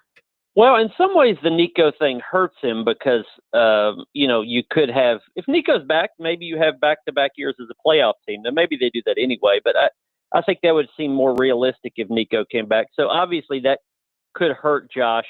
On the flip side, it may give him, I won't say a mulligan, but it gives a reasonable excuse if this year, they go 8-4 and go to an okay bowl, and that's sort of it, because they can always point back and say, well, if Nico had been here, that's not Josh's fault. If Nico had been here, it would have been this or that. But, a lot of people think that the program, that Josh Heupel has a high ceiling, but he's hit it, and it's not going to go any farther. We maybe would have had a better answer to that if Nico had come back and they had only gone like 8-4, 9-3. I thought with Nico, this was probably going to top out as a 9-3 team. And if that were to happen, I think maybe there'd be a little more criticism of Josh. They may have somewhere around that same record without Nico. And if that happens, I think people are not on Josh quite a bit. But we have to remember, and I say this all around Knoxville. I say it to places I speak at. I say this within my own household. You were in the playoff in December, right? You won 10 games in December. Like, this is you coming off the most successful season for Tennessee in more than 20 years. And a lot of the questions this offseason are, why can't they get over the top? What's missing? It all centers around the Nico thing. That's what it is, because otherwise people, and the fact that they got embarrassed by Ohio State.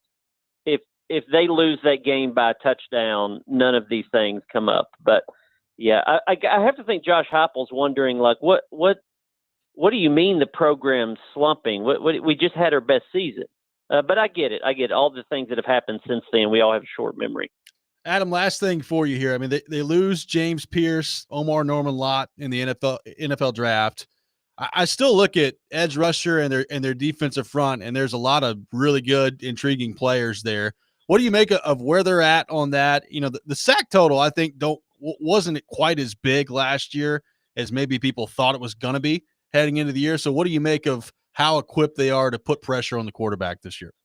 Yeah, I mean, I think they'll be good there. You're right. They underperformed in some areas their last year. I think that's been a focus this offseason to get the pass rush to finish a little more.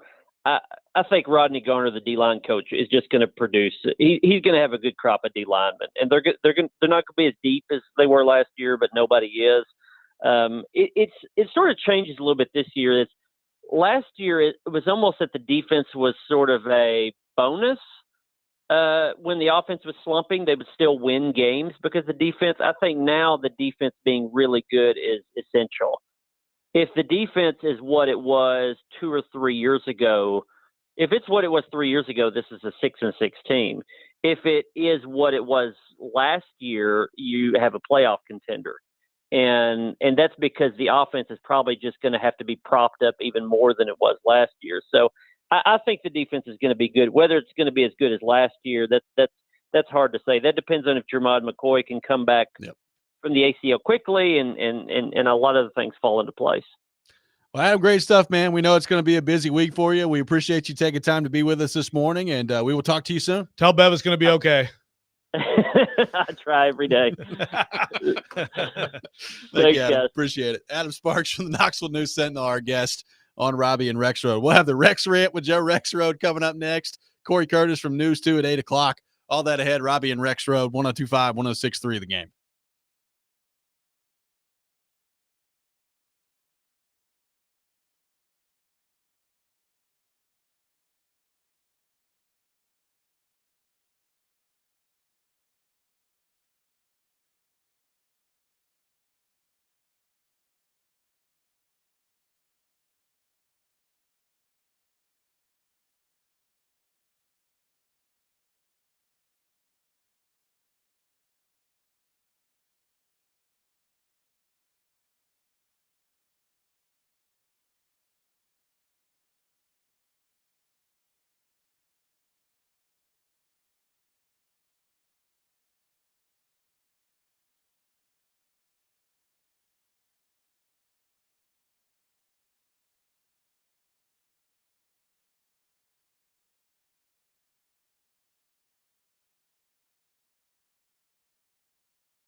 Sometimes he wakes up on the wrong side of the bed. And sometimes he's just, well, Joe. Awkward moment. Let's do it. This is the Rex Rant, now on Robby and Rexrode. It's a great night to be a Tiger. We'll take it from here. This is Kobe Delahousie, number 42, with number 1 in your hearts, the Cajun kicker. I'm catching heck from my own family about the fake punt. I'm not saying he's not sexy. You know, I'm in favor of execution. Maybe our entire team needs to be executed after tonight. We'll take it from here. You ever had any crawfish etouffee so good your toes curl? It was a beautiful Saturday in Columbia, South Carolina, an awesome day in Williams-Brice Stadium for Gamecock Nation to come together, and don't take that for granted. It is that time of the day, the Rex Rant with Joe Rexrode. You can check it out every morning here on the program. Joseph, the floor is yours. So the one in there that I loved, the Brian Kelly botching the John McKay, right? It was John McKay, right? Who was so. Who was the Bucks coach? Yeah, Tampa Bay. Yeah, because the question for John McKay, like in the late 70s, who was hilarious. Anybody who doesn't know, like there's like an NFL films just on him. Yeah. But someone was like, "What did you think of your team's execution?" He's like, "I'm in favor of it." But Brian Kelly's like, "I'd like them all to be killed now." It was like, dude, that's not cool. You did not land it, bud. Yeah. Another. Go home and discuss it with your family. Circle back. All right, so I'm going to talk about Dave Matthews concert. You know, because we've completed our summer traveling around with Dave Matthews Band. We were at Deer Creek. Thanks for clarifying. Well, it is. Dave Matthews has had one solo album where it's just Dave Matthews, and other than that, it's Dave Matthews Band. DMB. It's DMB. Okay. I mean, I probably shouldn't sit here every year and tell you why, if you love music, everybody should try it at least once and then get back to me. Like our salesman Lance did when they played Bridgestone a couple years ago. I was like, "Oh God, I had no idea. They're freaking ridiculous." I'm like, "Yeah, I know." And Lance loves music, but that's not what I'm ranting about. So we went to the show, and we kind of do this where like we'll do like one night on lawn, and then it's always 2 nights at Deer Creek. That's in Indiana.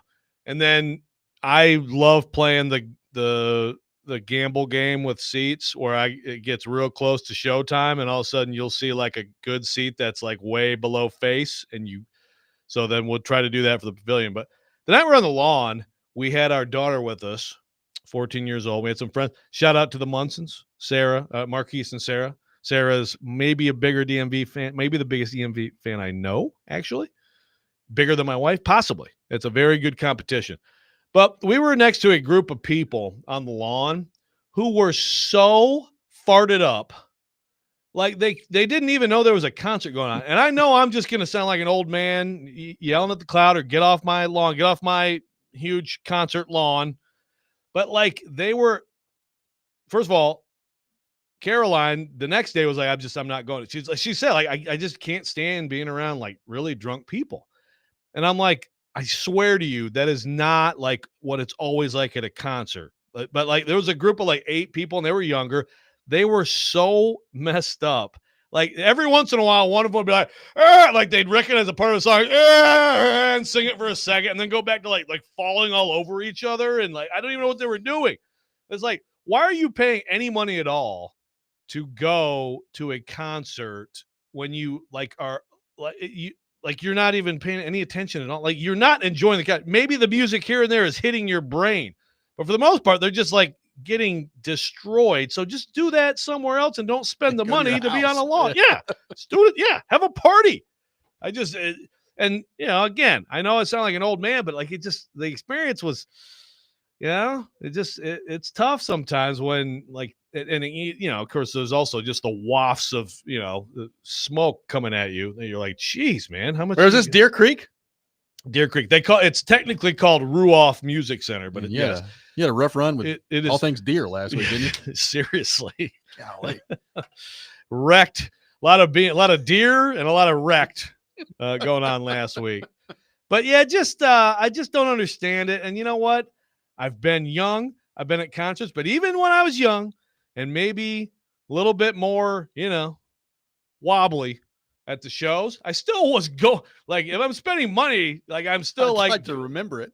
yeah, like well, and I'm like actually gonna like be into the music when I'm at the show, or else not go unless I'm going for free or something like that.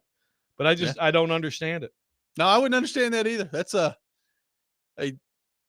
showing up to the concert and not being aware that the concert's going on because you're so inebriated is quite the move.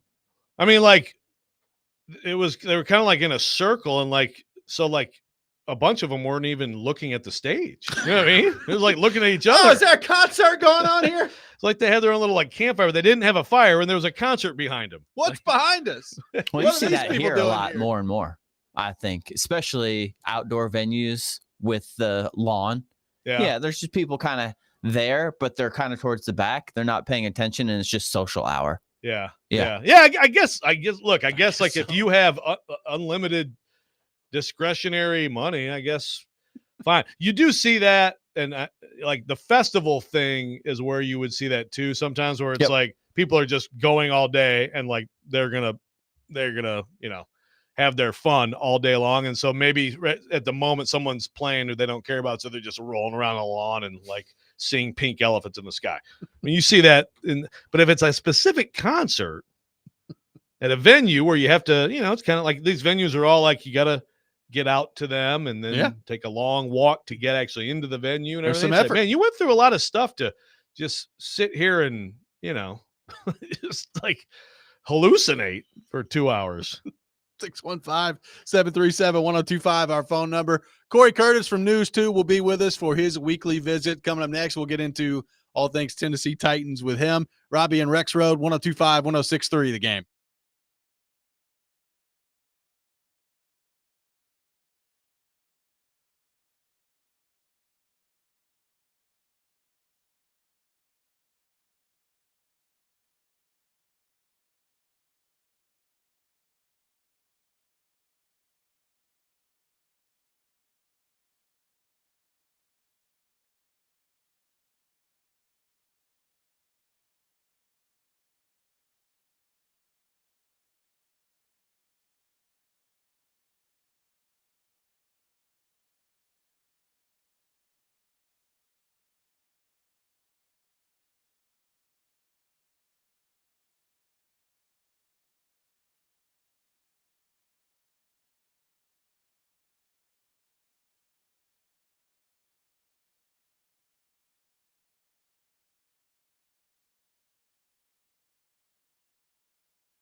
Final hour, Robby and Rexrode, 102.5, 106.3 The Game. Robby Stanley, Joe Rexrode, Ian Safar here with you on this Monday morning. We will be joined by Corey Curtis from News 2 here in just a few minutes. Taking your thoughts, 615-737-1025, our phone number, 615-737-1025. We are live from our Busy Bee Plumbing, Heating, and Air Conditioning Game Nashville studios, home of the $99 yearly Beehive membership where the buzz is always about great service. SEC Media Day is going on down in Atlanta.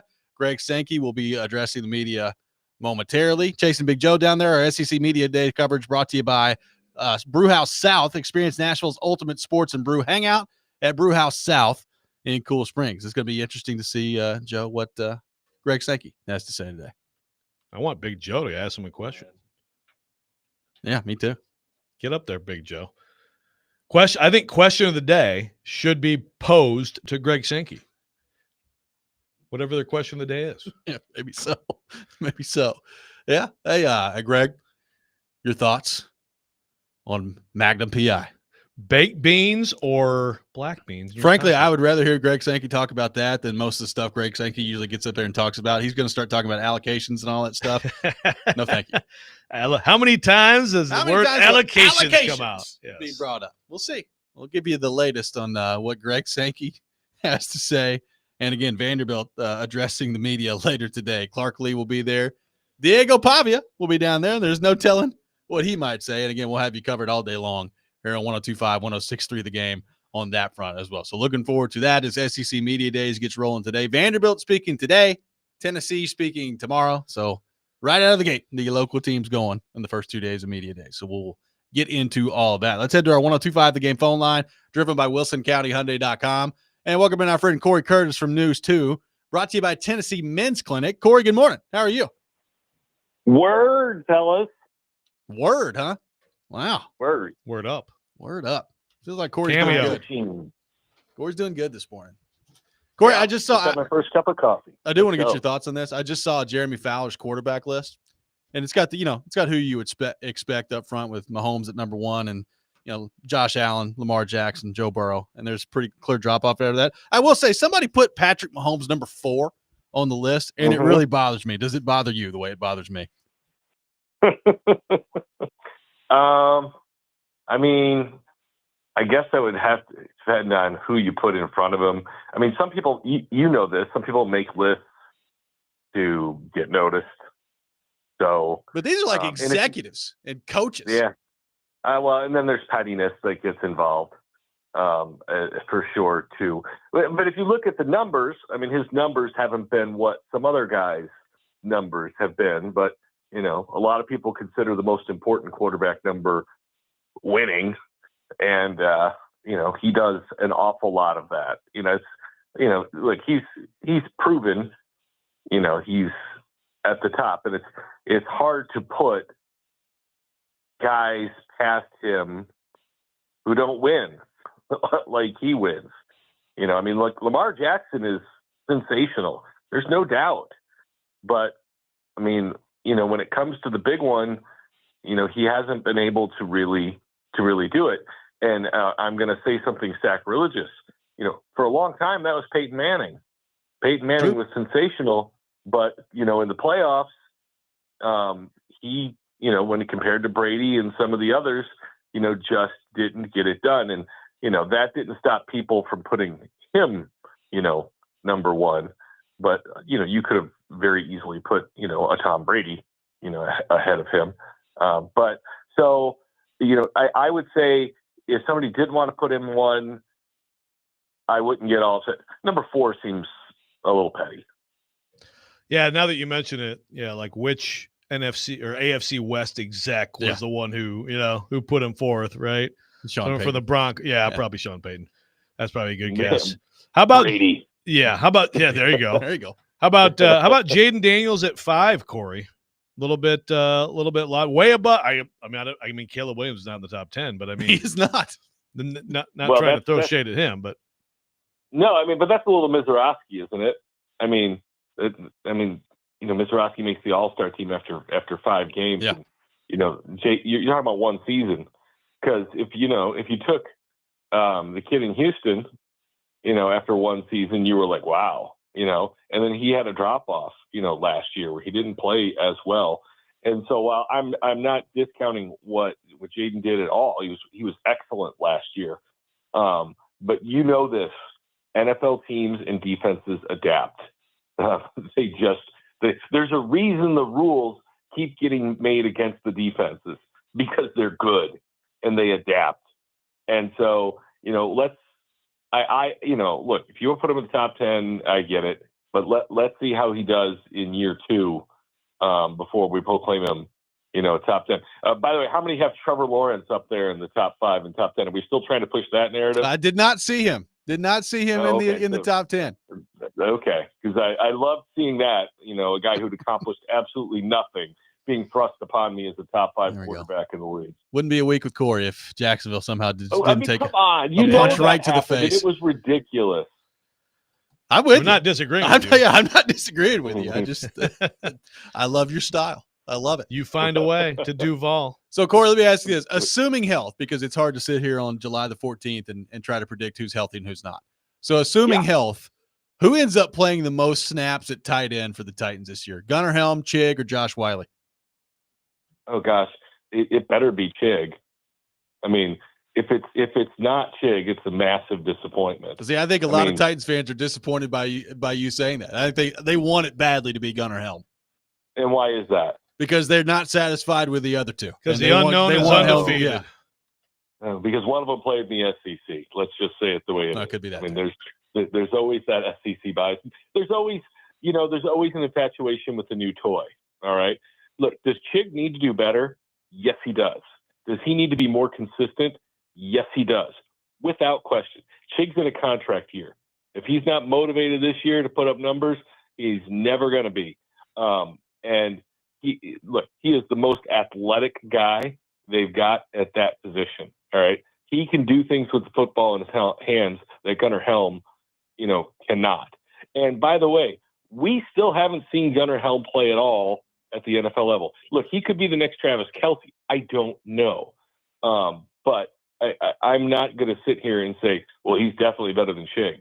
I don't know that. I have not seen anything that tells me that, to this point. Now, having said all that, I would not be surprised if Helm passed up Josh Wiley, because to my vision, I don't view that Josh Wiley has done a lot since he's been here.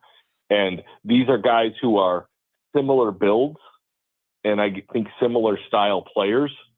And so I would not be surprised if Helm were to pass up Josh Wiley.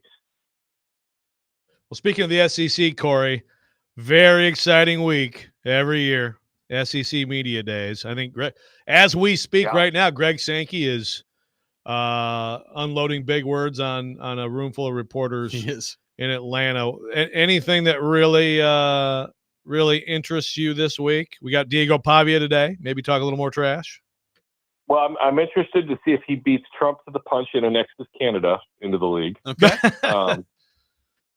Turns it into a 2-country league. No. Southeastern Conference in Southern Ontario. Yes, absolutely. You know what? Hamilton, Ontario. It's Nashville. It's about TV dollars. If we can get the SEC into Montreal, that's what it's all about. I'm interested to see what Diego has to say, because he's the guy who will actually say something. Clark Lee, he's a fine man, a good football coach, but we know he's really not going to say anything. Okay. And most of the coaches, unless we get Steve Spurrier back, probably aren't going to really say anything. But yeah, Vanderbilt's going to be really interesting this year, because what did they win? 6 games last year? 7 with the bowl game. Yeah. So, okay. And being treated like conquering heroes, because that's, and by the way, good for them. But that bar is not very high. And so now you raise the bar a little bit. Okay. And, so they've got to meet that. And part of the deal last year wasn't how many games they won, but who they in fact defeated, because they lost to Georgia State. All right. But they beat Alabama. If you flip those 2 games, that 6-6 doesn't look quite as good. But 6-6, and you took down Alabama for the entire country to see, that got everybody's attention. But it's going to be interesting to me to see and this has nothing to do with media day, it has more to do with Vanderbilt, guys who are culture changers. We talk about this, the Titans are hoping Cam Ward is a culture changer because that's kind of what he's been everywhere he's been. Diego Pavia is a culture changer, and how much of that infection is able to spread into year two? Does it improve the whole thing? I also found it curious that they didn't bring the guy who might be a first-round draft pick with them to media day. I like, Stowers is outstanding, and it didn't take long for me to see him play to know this guy's going to play on Sundays. Why aren't they showing him off on media day? I don't know. All right, so Corey, I have to get your thoughts on the Chicago Bears extending Ryan Poles through the 2029 season. Let's go. As general manager with a 15-36 record. Your thoughts on this? Because let me tell you, when that was announced the other day, there's a lot of people in Chicago and a lot of people around the league that said, huh? They're doing what? So I have to get your thoughts. Well, look, if Ben Johnson and Caleb Williams both work out, it's not going to be a big deal because they're going to win a lot of football games. All right. However, and I think I told this to Jared on Friday, why did you need to extend him before his contract expired? Makes were no you sense. Worried that the Recruiting. Dallas Cowboys were going to come scoop him up? Were the Kansas City Chiefs saying, "Oh, we got to come get this guy before somebody else does, or before the Bears can extend him"? I mean, was he threatening to quit? If I don't get an extension, I'm going to quit and walk out the door. I think the answer to all those questions was no. And I'm sure the answer is, well, we wanted symmetry with the head coach. Why? The head coach coaches, the quarterback quarterbacks, the GMs. And if one of those three doesn't do his job, you know what he does? He goes and works somewhere else. Okay? You don't throw all three out. So I don't buy the symmetry argument. The Titans did that with J-Rob and Vrabel. How did that work out? Worked out a little bit better for Vrabel. Well, yeah, he got more money. They both got more money to not do their jobs. So that was fantastic. But my point is keeping people in symmetry doesn't mean more wins. Can you imagine how much demand there'd be for Ryan Poles if he was 20-31 instead of 15-36? I mean, they'd be breaking down the door to go get it.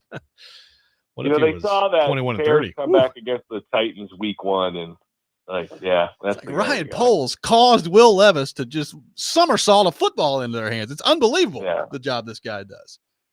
Yeah, that's the thing. Like every time I start talking myself into, the Bears might have figured it out. Then something like this happens. Like, they might actually still screw it all up.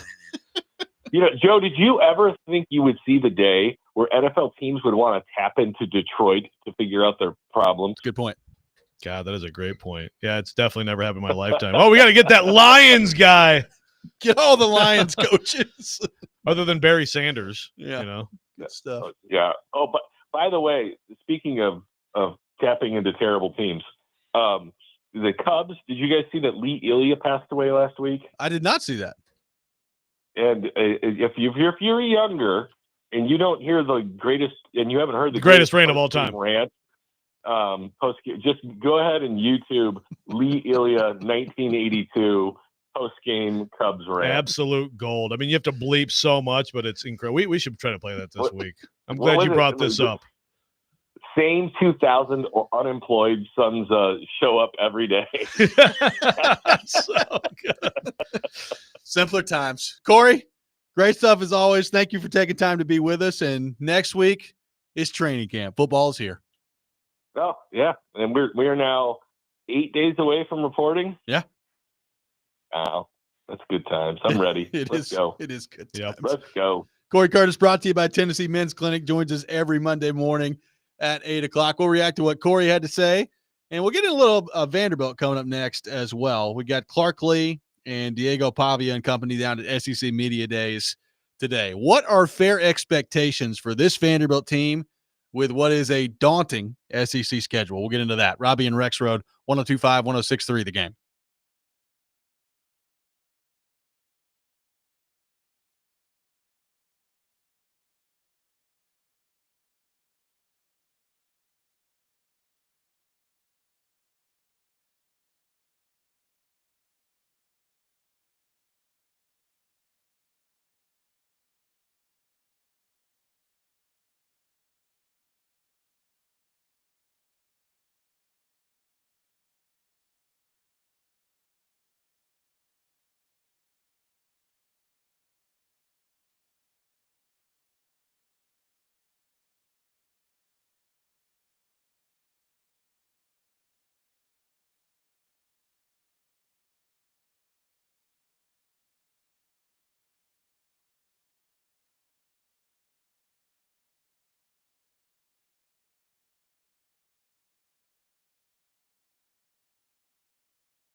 Welcome back in, Robby and Rexrode, 102.5, 106.3 The Game. Taking your thoughts on our phone and text lines, driven by WilsonCountyHyundai.com, 615-737-1025, our phone number, 615-737-1025. Appreciate Corey Curtis from News 2 for being with us in the last segment for his weekly visit.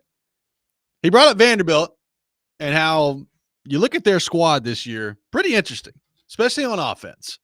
You got Eli Stowers, who, depending on who you ask, could be the best tight end in college football. Diego Pavia coming back at quarterback, which you feel great about if you're a Vanderbilt fan. An offensive line that I think they feel really good about heading into this year with the experience that they've got there. And a scheme offensively that obviously worked very well for them and that they were able to run with a great deal of success. So, Joe, all of that on the surface, if you're a Vanderbilt fan, you love, right? Like you're feeling like you're in a pretty good spot coming back into this year. And then you look at their schedule, and it's just a meat grinder on the road in particular. I mean, you've got Alabama on the road, you've got Texas on the road, Tennessee on the road, South Carolina on the road. I mean, they've got some really challenging road games in the SEC, and that doesn't even count Virginia Tech, who, by the way, opens the season with South Carolina and then Vanderbilt. So back-to-back SEC games for the Hokies to open up the year. So all that in the background, what do you make of Vanderbilt?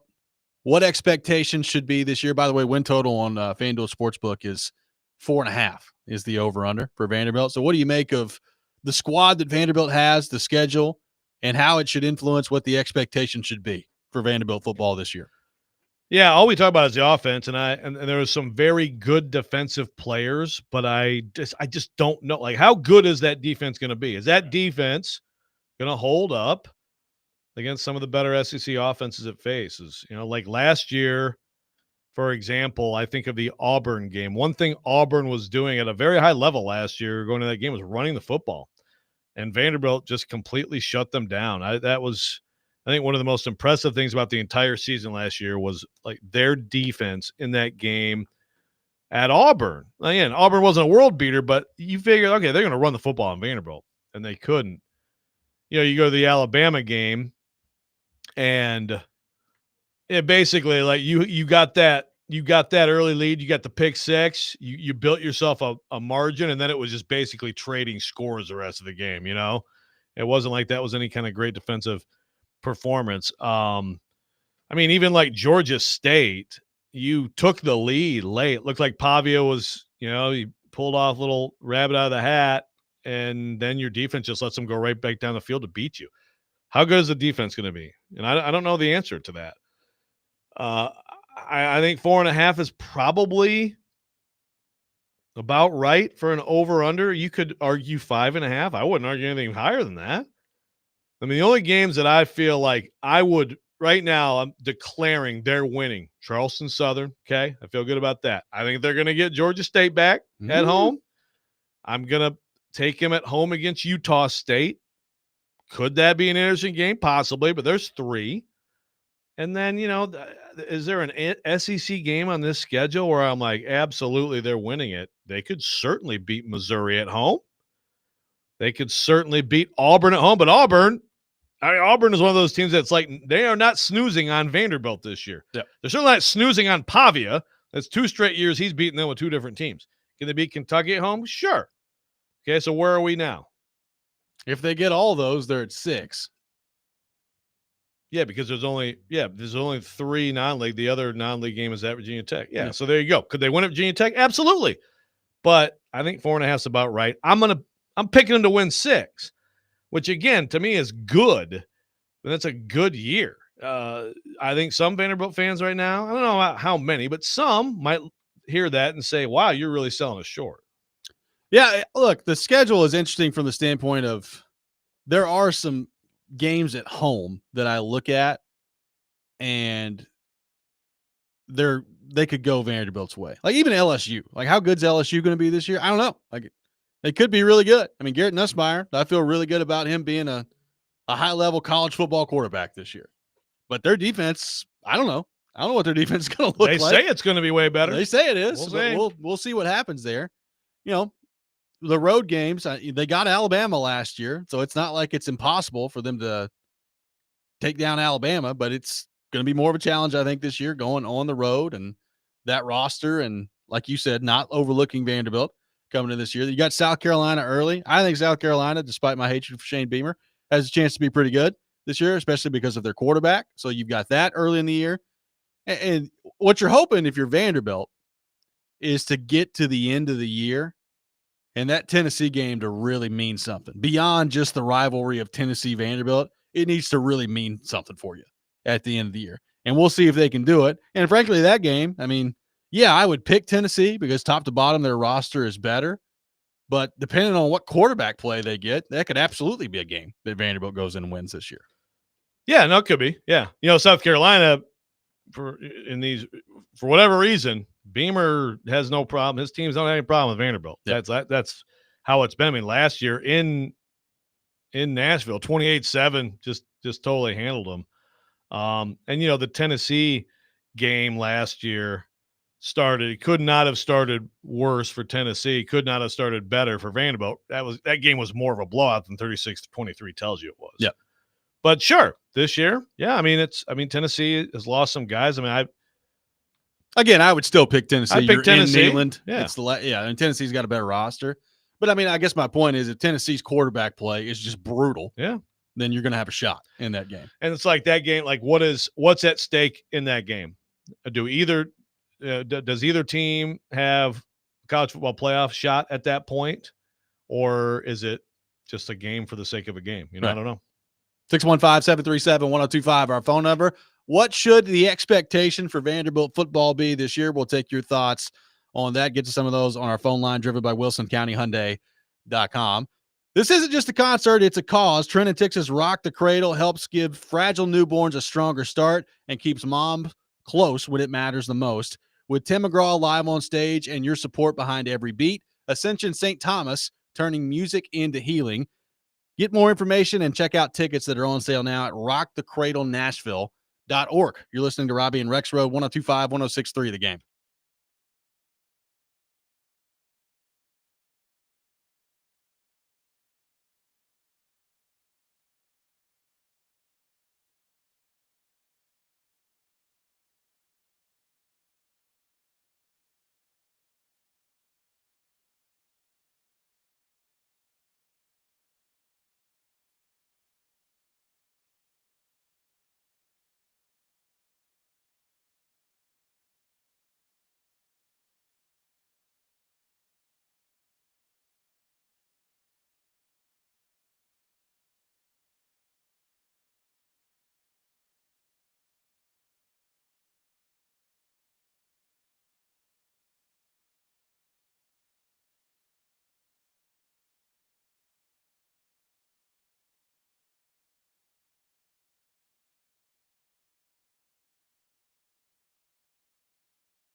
Welcome back in, Robby and Rexrode, 102.5, 106.3 The Game.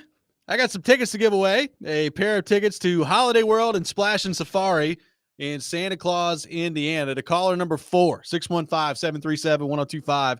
Caller 4 will win a pair of tickets to Holiday World and Splash and Safari in Santa Claus, Indiana, just a short drive away here from Nashville. Taking your thoughts on our phone and text lines driven by WilsonCountyHyundai.com. By the way, Greg Sankey still speaking down there in Atlanta. He has talked about if you're looking for a super conference out there, welcome to one. It's probably the most pop-worthy quote from Greg Sankey to this point. Drop the mic on that one. For one of those SEC or super conferences, look no further than right here. Should have dropped the mic. I wish he would have dropped the mic on that one. Now he's talking about how we need to expand the NCAA tournament. About expansion, both basketball and football. Oh, good. Yeah, let's just have a 36-team college football playoff. There we go. Don't play the regular season. Hey, there's let's breaking just news. Let's just line it up. Let's make it all one big playoff. Just a big playoff. Why not? Sam on the text line says 7-5 is a doable record for Vanderbilt. Added some nice players. Saying all these teams have time to figure Vandy out is overblown. Vandy coaches can make adjustments too. That's from Sam on the text line. That is true. Yeah, and I replied to because we talked about this earlier. I do think it's a little overblown. This whole they're going to figure them out. I mean, well, sure, like they will look at some stuff. These coaches they're trying to go through. They're trying to check out some hand signals. What does this mean? What does that mean? Et cetera, et cetera. Connor, any thoughts? Yeah, that's right. But when it comes down to it, if you have a QB in that offense who knows what he's looking at before the snap, I mean, that's the thing. It's cat and mouse, and the big advantage is if you have a QB who knows that offense, how to run it, and how to get in and out of bad things to good things. And it is very much there's a lot of option in that offense. So if you have the guy behind center who knows what he's looking at, there's a limitation to how much you're going to quote unquote figure him out. Yeah, like there's a lot of people that look at film right in the offseason. They try to figure out a lot of different quarterbacks for a long time, and it didn't work. And I'm not comparing Diego Pavia to like Peyton Manning or Tom Brady, but it's like a lot of people looked at film and was like, yeah, let's try to figure out what Tom Brady does really well out there. And it's like, well, you can't. He's pretty good. Yeah. Like if the quarterback is making the right, like if he's looking in front of him, diagnosing the right coverage the defense is in, and he's able to make the proper reads.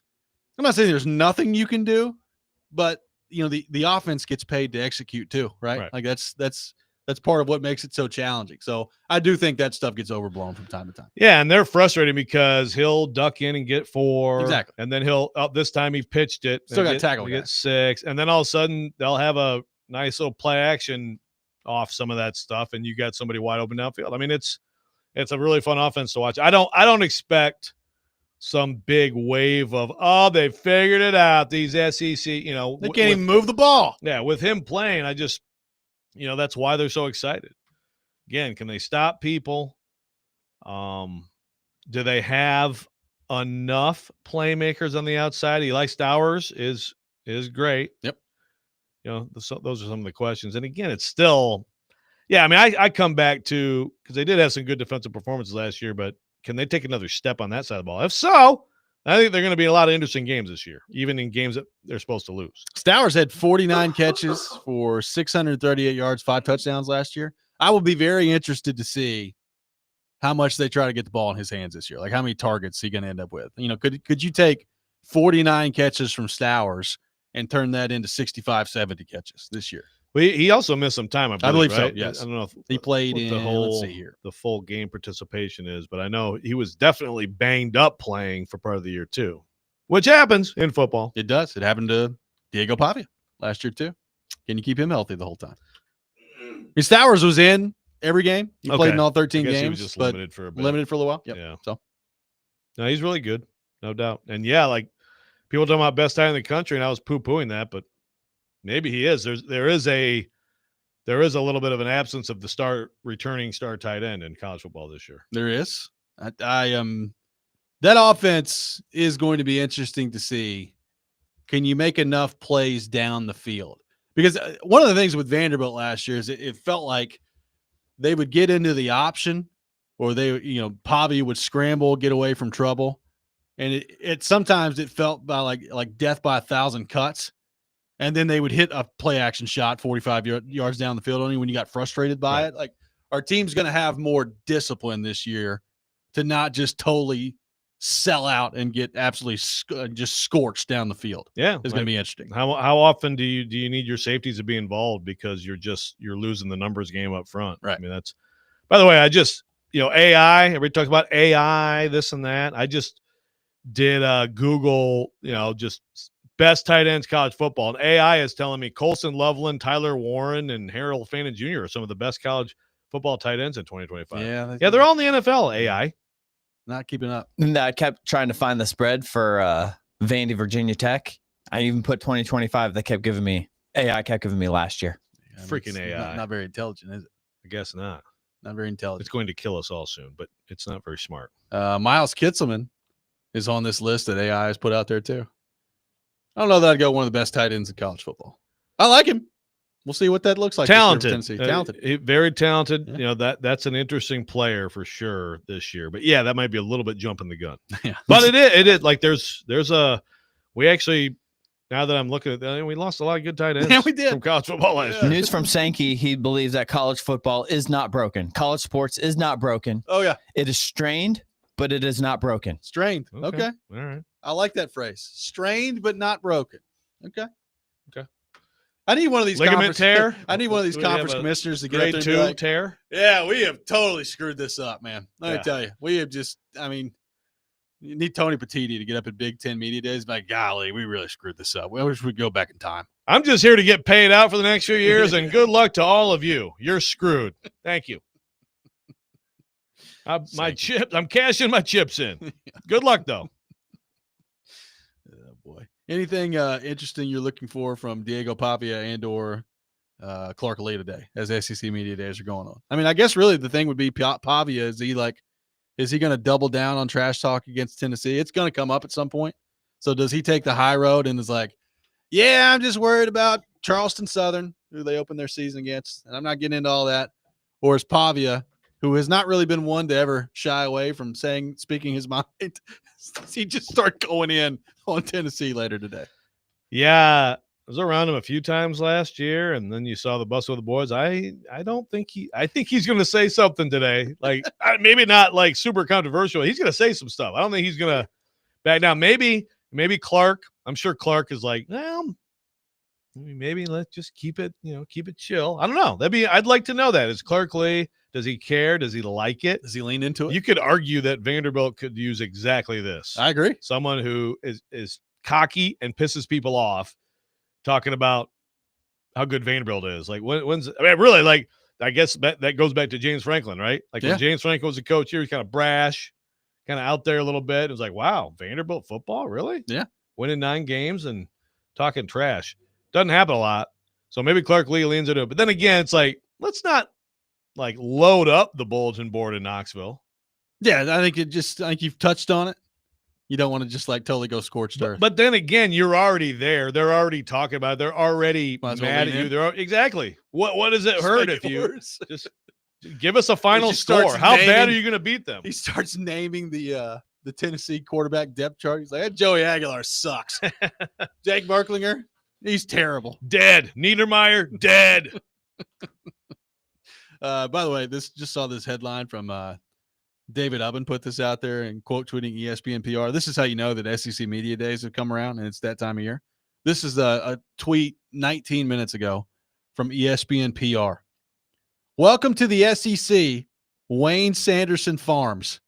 Wayne Sanderson Farms now the official chicken of the Southeastern Conference.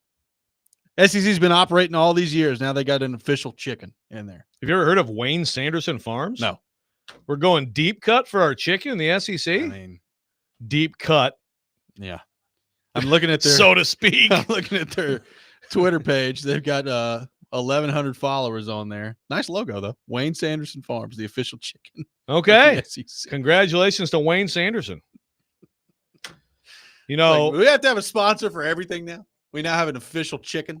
of the Southeastern Conference. By the way, this is deep in the weeds, and a lot of people probably don't care. But for the record, I think we had 5 people at Big 12 Media Days, because at Big 12 Media Days they send people to rooms for different outlets. You have like all the amazing access.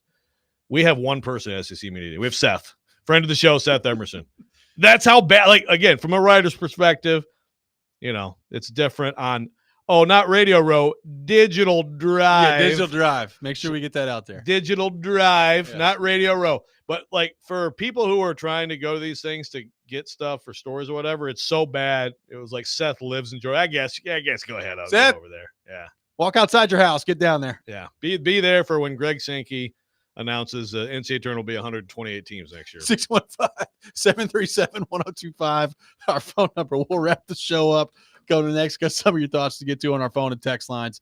Driven by WilsonCountyHyundai.com. Robby and Rexrode, 102.5, 106.3 The Game.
Welcome back in, Robby and Rexrode, 102.5-106.3 The Game. Taking your thoughts on our phone and text lines driven by WilsonCountyHyundai.com. 615-737-1025 is our phone number. Chasing Big Joe will be live at SEC Media Days today, brought to you by Brewhouse South. Experience Nashville's ultimate sports and brew hangout at Brewhouse South in Cool Springs. Matthew in Nashville on the text line driven by WilsonCountyHyundai.com said, let Diego Pavia run his mouth. We'll take all the free bulletin board material. See him at Neyland. There you go. Get upset, Falls fans. Now we're talking. He also mentioned he wants your commentary on Tony Vitello. MLB draft. Eight guys drafted, 4 first-rounders. Yeah, my commentary is, what was that kid's name? Cruz Schoolcraft? Cruz Schoolcraft. Yeah, Cruz Schoolcraft, who can't be a real person, who apparently some people think is going to be the next Randy Johnson. He's no Gunnar Wolf-Fontaine. He's no Gunnar Wolf-Fontaine, but Cruz Schoolcraft, who was committed to Tennessee and has now been drafted by the Padres, 6'8". I looked at that name yesterday and I was like, well, that's not real. There's no way that's a real person. But apparently it is. Cruzcraft. Yes, Cruz Schoolcraft. That is a cool name. Pretty sweet. I mean, my thought on it is that kind of shows you, like, when you're recruiting at that high level, and Vanderbilt's dealt with this for a while too, when you recruit at a pretty high level, some of those kids ain't going to make it to campus. They're going to go right into pro ball. So you got to be able to adapt from that. That's kind of the double-edged sword of that part of it. So I think Tennessee and Tony Vitello will be fine. But some of those were expected. I think 1 or 2 maybe not expected to go as high as they did, but I think they'll be fine. It's also one of those when you have that kind of talent that's leaving the program and going that high, it's like, man, you should have been in Omaha. You know, Yep. You could look at it that way too. They were arguably, but that's the problem with getting stuck with Arkansas on the road in a super. Absolutely. Apparently, Jawan Jennings is upset. He wants a new contract, or he wants to be traded from the San Francisco 49ers. So something to keep an eye on there. I know we'll hear from some Tennessee fans that are, if you're the Titans, go get Jawan Jennings. Bring him to Nashville. Bring him home, baby. We'll see how that goes. You want someone who, you're speaking of Diego Pavia, man, a little bit of a culture setter, so to speak, guy who's not afraid to speak his mind. By the way, that would be Jawan Jennings. Jawan Jennings sneakily on a bad San Francisco team last year had a really good year. He had 77 catches, 975 yards, 6 touchdowns last year. I never thought he would reach those numbers in the NFL. No, he's been a great story, and he's a damn good player. Obviously, more opportunity last year because of injuries and things like that, but still, I mean, when they had it rolling, I don't know that there were too many better third receivers going than what he gave as another option to Ayuk and Debo. Yep. So and almost bring him to Nashville last year. We'll see. You know, San Francisco apparently gets in a contract dispute with every guy they have, and then they eventually just figure it out. So we'll see what. I mean, even Debo got the new contract, and then he got traded. Jennings scheduled to make $7.5 million this season in the final year of his deal. Okay. Wants a new contract or trade. All right, we'll see what happens there. Would you give him the new contract? I mean, it's hard to know, like without knowing exactly what he's looking for there. Right, right. What's he? What sort of a contract is he looking for? You'd have to trade him and then give him the new deal. Yeah. After a year like that, you know, if you're him, you want. I mean, obviously, as much term as you can get, but what, 12 to 14 a year, something like that, maybe? With the cap being what it is, yeah, something like that. Probably. I mean, he's how old? He's not. Is he 30 yet? He's not 30 yet, is he? I don't think so. He is probably 28. close. Yeah, just turned 28, like 4 days ago. Has been durable. Yeah, someone should pay him. I'm stunned by. I mean, I knew he had a good year last year. I didn't know he caught 77 balls for 975 yards and 6 touchdowns. I didn't either. I didn't realize he got that close to 1,000 yards. Yeah, it's pretty. He's it's pretty maxing good. out. I guess we'll see how San Francisco values that part of the contract there. But interesting to watch on the Jawan Jennings front there. If you are a Tennessee fan, Greg Sankey still speaking. He's still talking. Do we have any other nuggets? Oh, he's taking questions, talking about the playoff expansion and the, taking shots at the other commissioners, that kind of stuff, Is he? Well, I saw normal stuff. I'm seeing a Heather Dinich tweet, Brett Yarmark last week, Big 12 Commissioner Brett Yarmark, who, by the way, of the commissioners, he is one. He's an interesting guy, but last week he said he's doubling down on 5+11. I support you, by the way, Brett. Oh, final question. Finally. Oh, good. He's an hour in. But Sankey said, you always want a good set of cards. I think we have the best hand to play. Oh. Tell him, Greg Sankey. You think you're looking for a super conference? Welcome to one. He had to have rehearsed some of that, right? The welcome to one was absolutely. Yeah, I mean, he looked in the mirror this morning and be like, you know what's going to get him? Yeah, this one right here. If you're looking for a super conference, welcome to one. By the way, speaking of Twitter, I just would like check out the awful announcing video of Marty Smith getting them going. Gentlemen, start your innings. It's pretty amazing.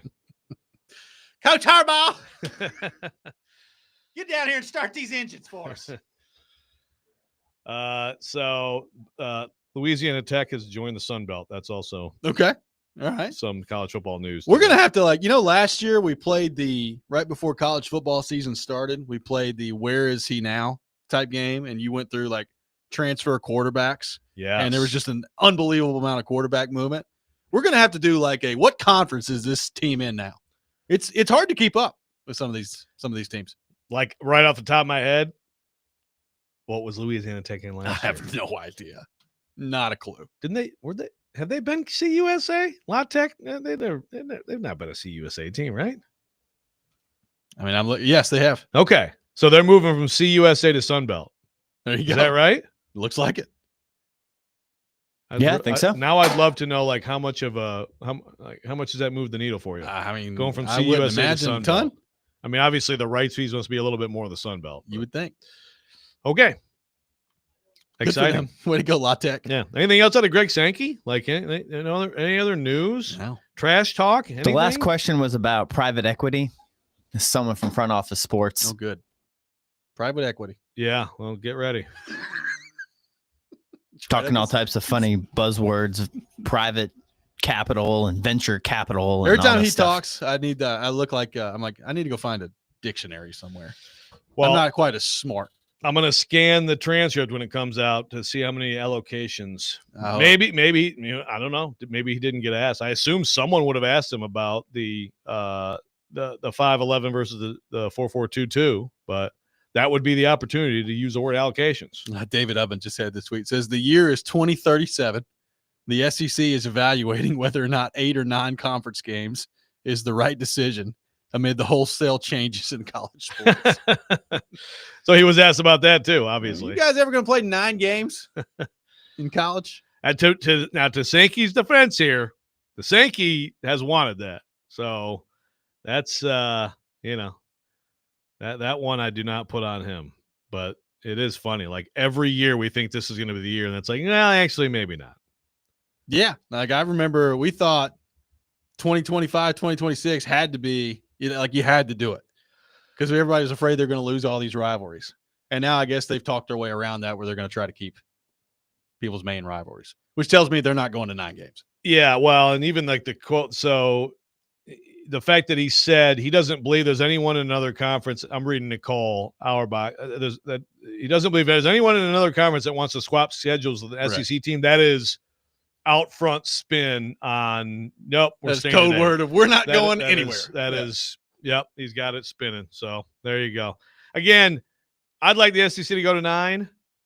Big Ten will be mad, and the Big Ten may be like, well, we're doing the 4-4-2, so maybe we get a little battle clash of the Titans, but you have to keep playing at least one really good non-league game. You have to. Yes. You cannot, and again, you go to the 4-4-2, you might be playing that game, and you might be making some interesting personnel choices. So that's why you don't go to that. 615-737-1025 is our phone number. We'll have you covered all day long here on 102.5, 106.3 The Game. Chase and Big Joe are down in Atlanta for SEC Media Day, so they'll keep you up to date with the latest going on down there. Vanderbilt will speak later today, so looking forward to that. Tennessee is tomorrow.